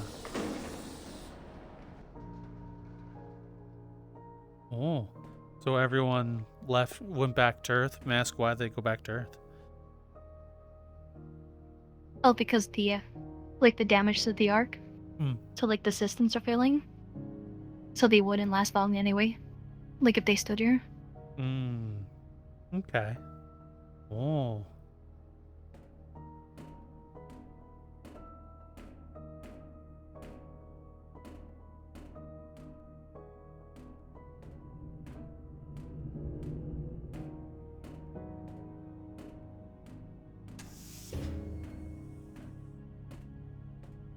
Well, that's really neat. Oh. Housing zone. Aha. Observatory.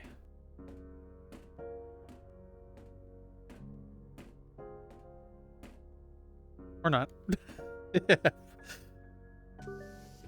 See, I'm one of those people that don't see buttons. Obviously. And I'm the one that can't read for crap. What the hell's wrong with you?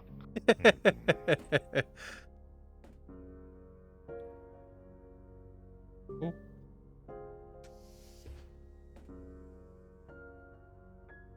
Which one? Yeah. Observatory. Yeah, I got it. I'm gonna lay it out the gate like usual.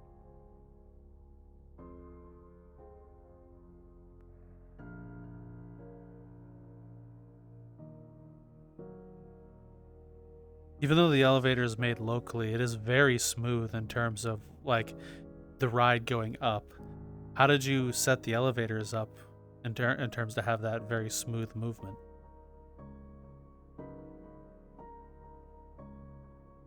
So I've been using do it on platform hook. Hmm. And that's a really good like scripting prefab. That basically allows you to like parent the players to like moving object. And so it's really nice for just like elevators. Ah. Well, thank you for explaining that. Oh. Mm-hmm. You with us, Raptor? I'm Yes. right here, dude. Oh, very orange. Oh God, now he's in hog heaven. Oh boy, we'll never get him out of here. No, I'm not gonna stay here that long anyway. Yeah, you run out of air, dude. The arc's going bad. Oh wow, that's beautiful.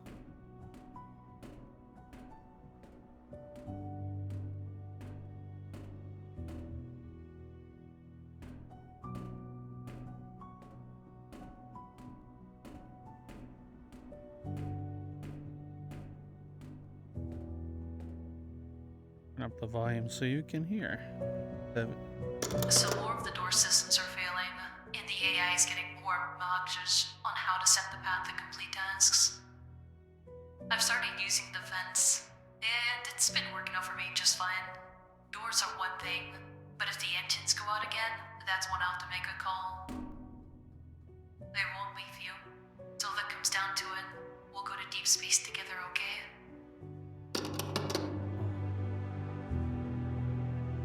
That's a very beautiful scene you have painted here with the planet. And is that Earth? That is Earth, yeah. Ah, With the fragments of the moon circling around. wow. What caused you to decide to put rings around the Earth? I think I've always liked that. Just rings. Okay. Because Saturn is my favorite. Like my favorite gotcha. planet. That makes sense. I thought your method might be because knowing the Earth is in real life there's so many satellites and so much space junk that it decided to make its own set of rings. I was just curious. Oh. Okay. But And so to continue, we actually have to click this one. And we'll turn the volume back up. 75. I've noticed some changes in the engines. There's this orange substance that feels similar to selenium. Is there someone else here?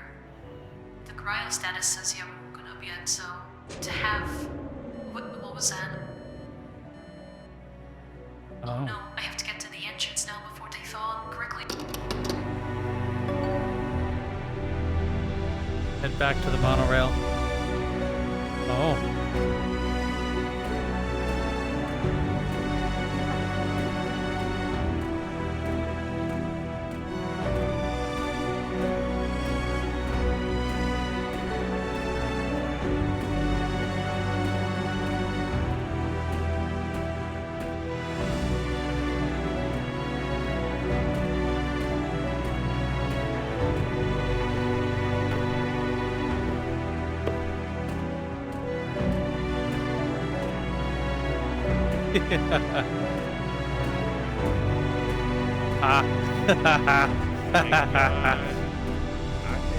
Like I said, one road is all this boy can travel. It's just me now. Yeah. Everyone has left back to Earth. The captain allowed me to stay behind on the account that I keep the Ark stabilized here in orbit. He offered to have others stationed here, but I told him that the ship and I would manage. Until then, I'll keep making trips to the engines and visiting you until you again. Please wake up soon. Oh. So she stayed behind. And he's still asleep. Oh, wow.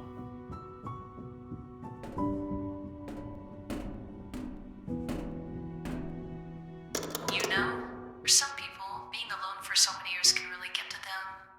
But I have you. I know you'll wake up soon. Plus, I usually have the AI play your favorite song. It helps. Aw. He's been here years waiting. We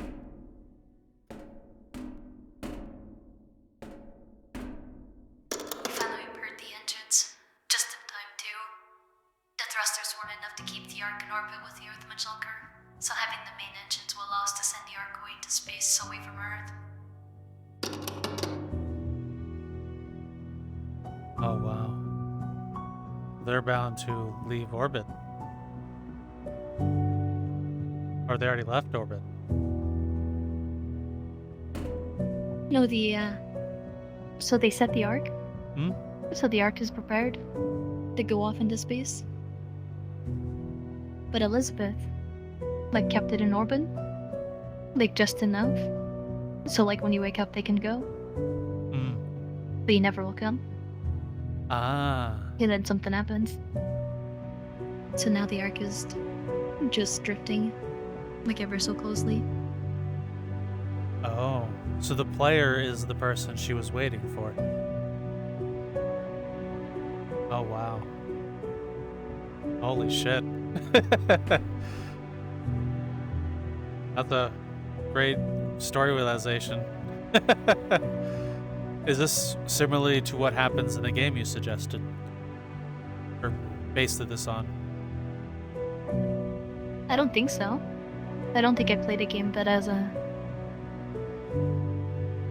this same, course of events. Okay. Cool. Now, before I walk away again and lose more stuff, is there anything Oh, else? no, that was it. Good to know. I'm sorry. I would have missed all of that. Yeah, What are you your would fun? have. It probably happens a lot. Oh. Oh, they found the other one.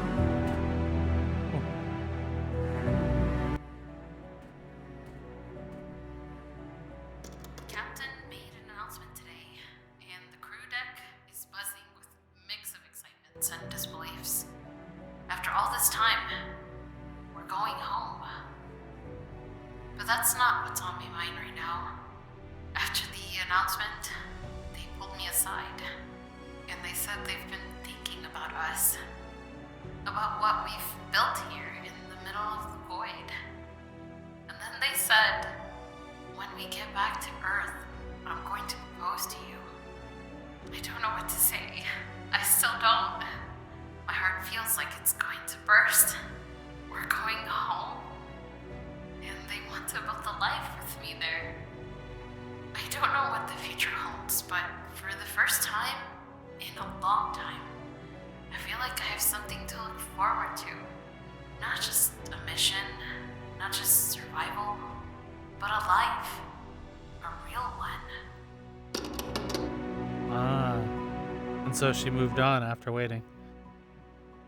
That was someone else too. Ah, okay. Whoops. Oh, okay. Wow. How long was that specific character waiting in here for?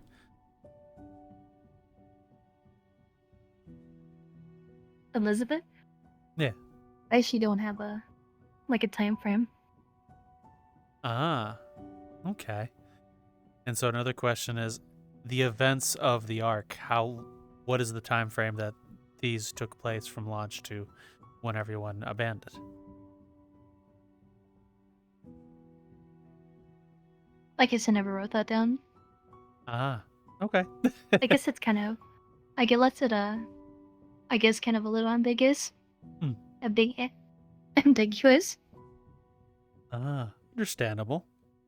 Oh, interesting.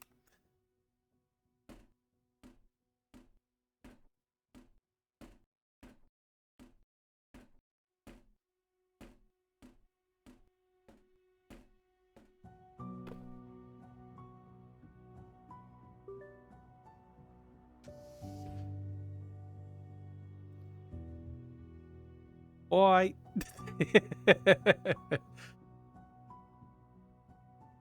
Oh, and that moves too. I'm always slow at the button. It's okay, we'll wait for you.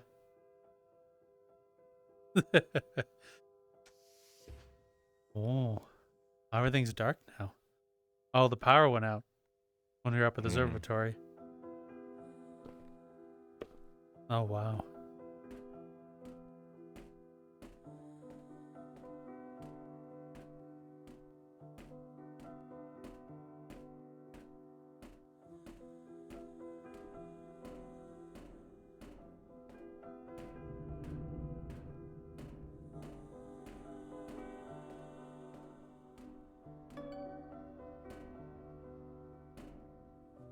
Oh, fine. Ready when you are. Okay, so 3, 2, 1, go.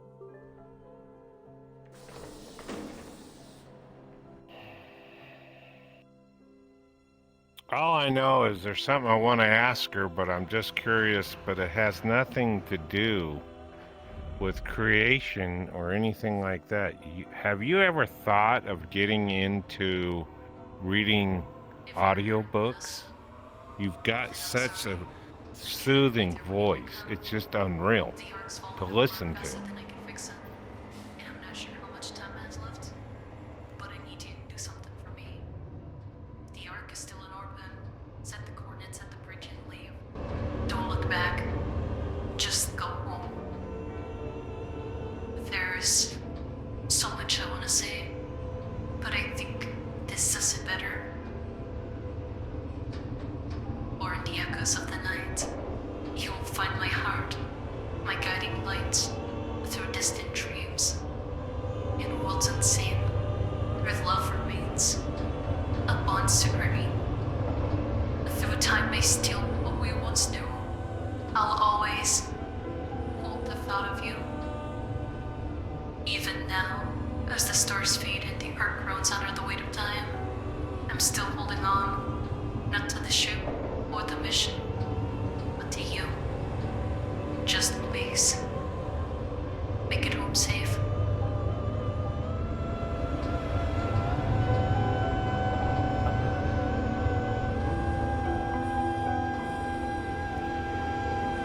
But to answer your question, no, I haven't. Okay. Yeah, it's just, you've got, I've listened to audiobooks because I have dyslexia and I listen to a lot of, and there's a lot of people that got that feel. That, you just want to keep hearing them it's not just strictly the story, it's the voice that pushes you along. So, yeah. It's amazing. You just stop and think, and everything else like this. I just get a kick out of just the storyline here, plus it's the way it goes. You can actually relate to it if you stop and think about it. So. Monorail travel restricted. This is the last stop. Time to go home. Oh. Ooh. I'll turn up. They can hear. Chief Taylor, I've reviewed the data from their cryopod. I'll be frank, your partner's condition is complicated. When the debris strike caused the power outage, their pod entered an unstable state. They began to thaw, but didn't regain consciousness before the power was restored. The rapid refreeze caused significant cellular stress. We've stabilized them in a medicated cryo state, but it's not full stasis. The good news is that their body is recovering. The medication is slowing their metabolism enough to allow tissue repair without the risks of full cryo. The bad news is that their mind, well, we don't know. The shock to their neural pathways was severe. It could take months, years, or... I'm sorry. I wish I could give you a clearer timeline. All we can do is wait and monitor their vitals. I know this isn't what you wanted to hear, but if anyone can pull through this, it's them. And if anyone can keep this ship running long enough to give them that chance, it's you. Oh. Whoa. So when you write these logs like the one that was just read, do you write them on the spot, or do you come up with stuff beforehand and then apply it? So these ones, I did actually plan. Because I wanted to, actually give that, extra emotion. So basically, the captain's speech, my speech, in this one, and even the last one too, that you're about to hear. These ones, basically have the most, emotional impact. And so that's why this whole section is probably my favorite. Ah. If I could just join and just replay this section every time, I'd be happy. Gotcha. Oh. So I take it you have a statue in here too? Actually, no. Ah. I did leave it in the other place. Ah. Because I did want to try to keep just one. Okay.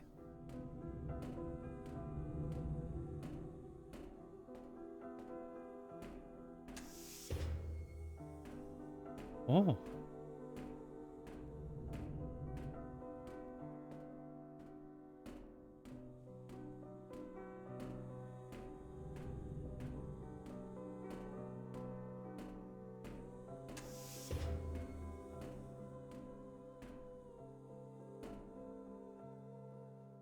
Oh. I put a new course.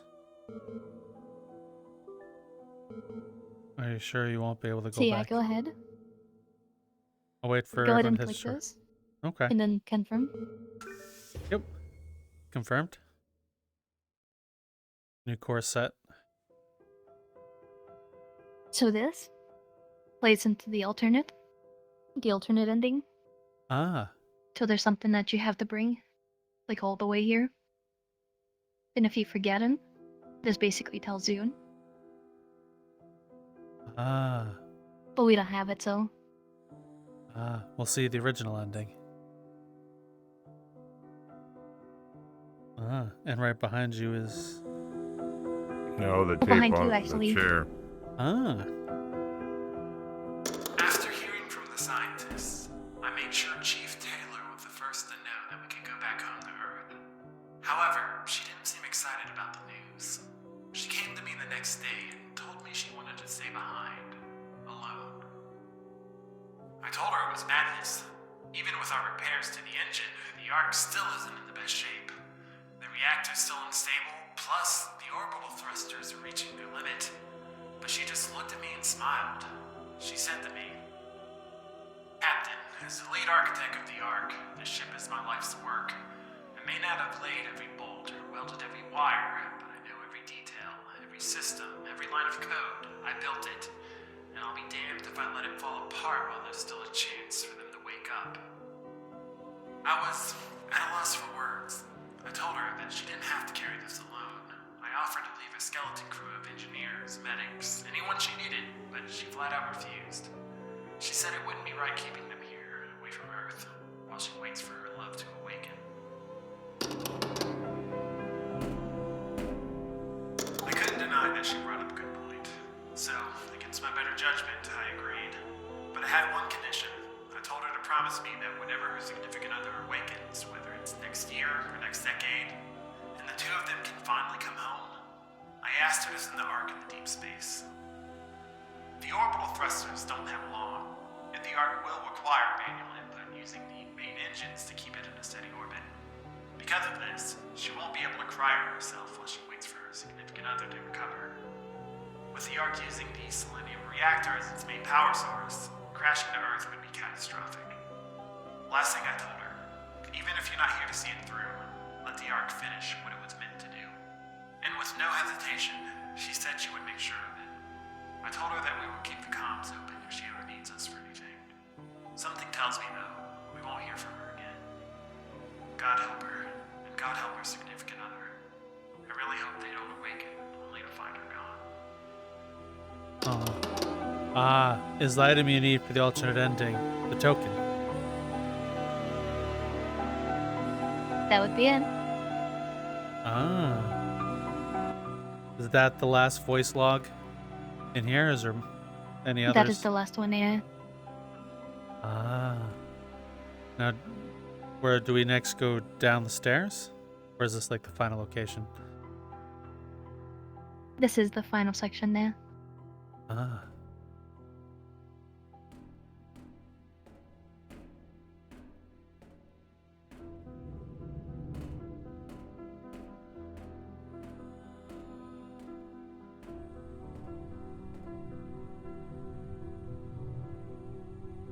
Now we're leaving.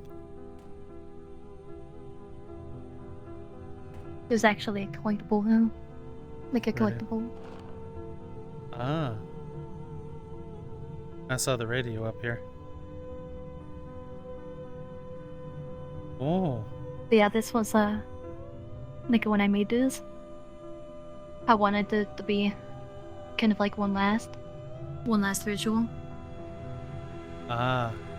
Bless. So is this supposed to signify leaving Earth? Well, not leaving Earth, but leaving the Ark.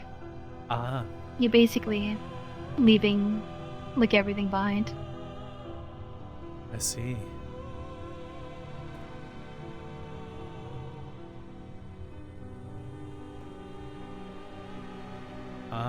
And then there's the leave the Ark down there. Oh. Now, one question before you leave the Ark. If you're to give any anyone who wants advice making worlds or doing what you do, what would you give them? I'd say go for it. Like whatever you try to do. Or no matter like how big or small like the idea is. Just try your best to try to like make that come. Like as you like want it to be. Oh. Thank you for that advice. Now, with some of the visuals like this one, among others, how long did it take you to plan and build the scene the way you wanted it? For when the player came up, grabbed the radio or the balloon, and saw Earth and leaving the Ark?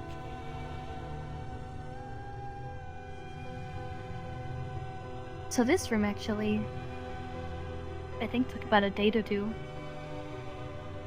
So this one was done pretty quickly. But just correcting and getting the Earth to like look exactly how I wanted it to. Dmitry took the longest. Why did... And actually, Sorry. like our... Oh, you're fine. So our position is actually different from what we saw in the observatory. They kind of show that time has passed. Like for us. Okay. I did notice the Earth did indeed look different. What about this scene and trying to have the Earth look right made it so difficult? It was mostly the lighting. Because when I first did it, I tried to just use shaders and not real times. But I just couldn't. Like get the...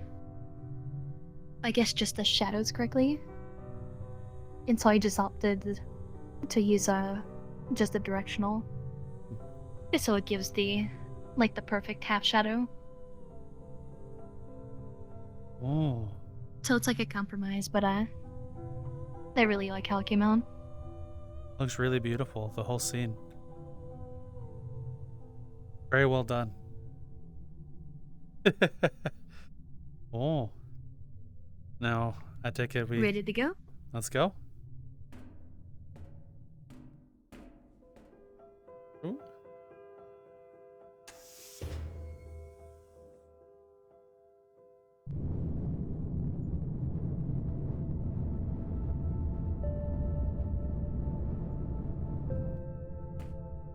That'd be just a little crimp.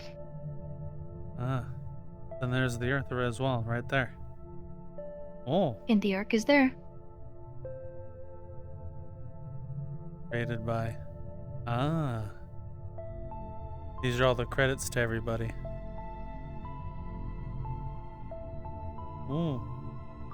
Now, is there anything in the world or in any of your worlds that you wish people would see or have missed that you wish they saw?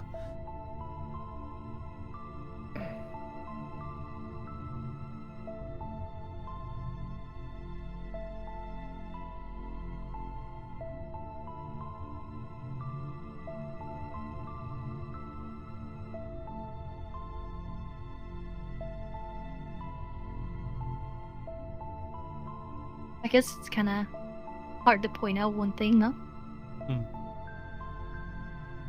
Okay.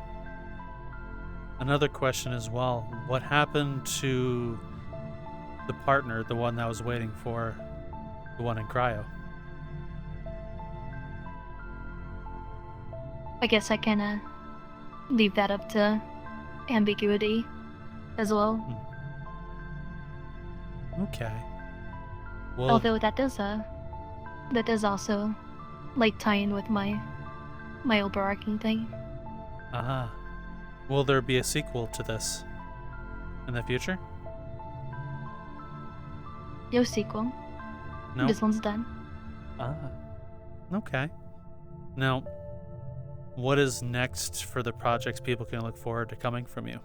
What are you working on, or what do you wish to work on? So currently, I'm actually working on the Tenebrous rework. Till I'm doing another remaster of Tenebrous 1 and 2. So it's like kind of the same thing I did with this one. So I'm trying to flesh out like the story more, and just like I guess just show like everything I learned for like the level design. And just like everything in general. Okay.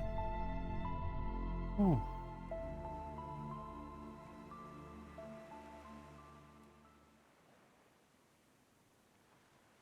Oh. This is right back to the beginning.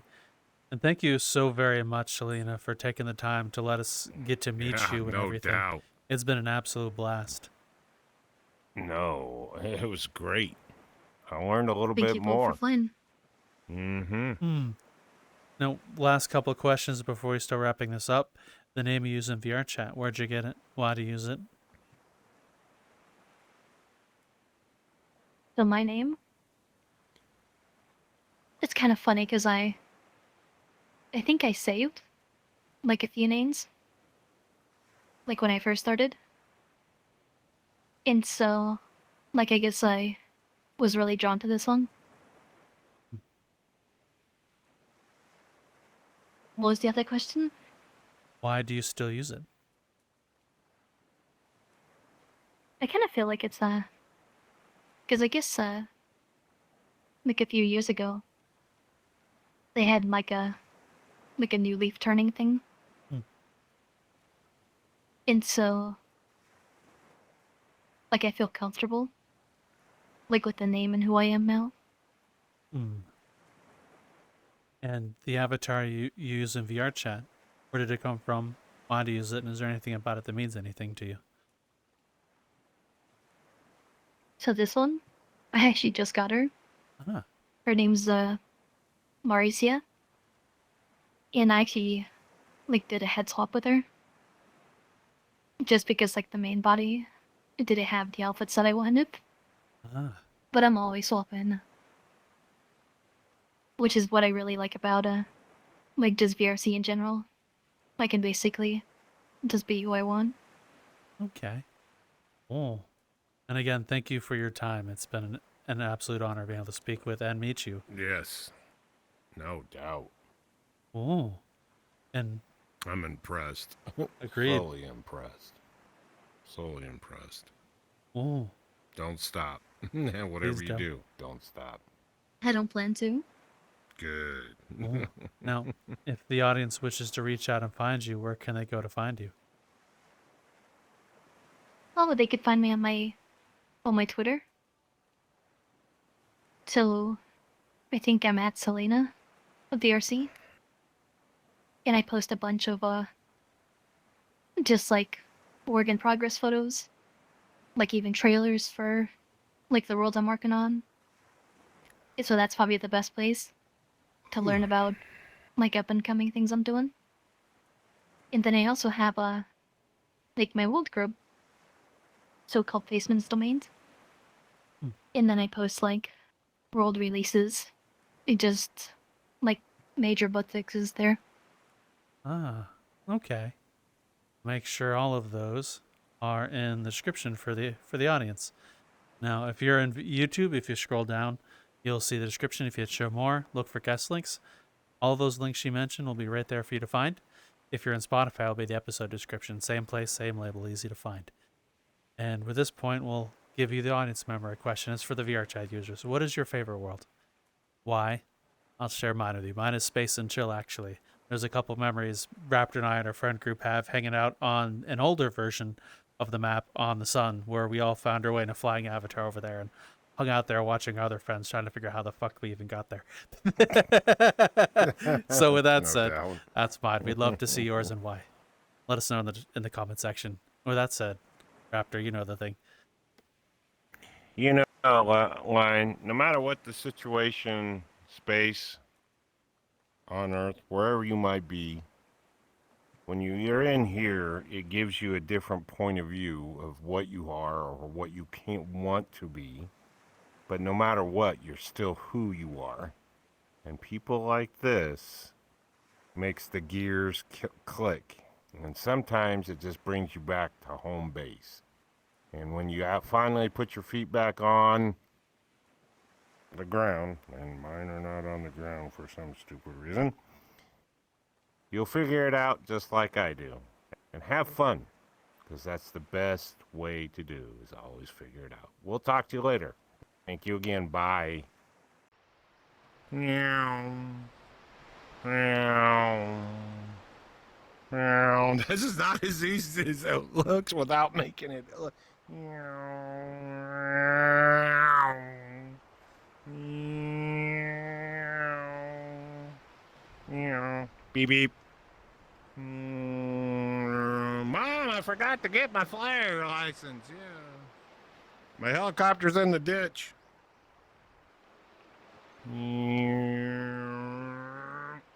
Whoa, big hole.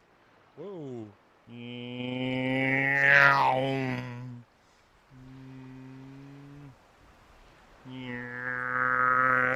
Beep beep.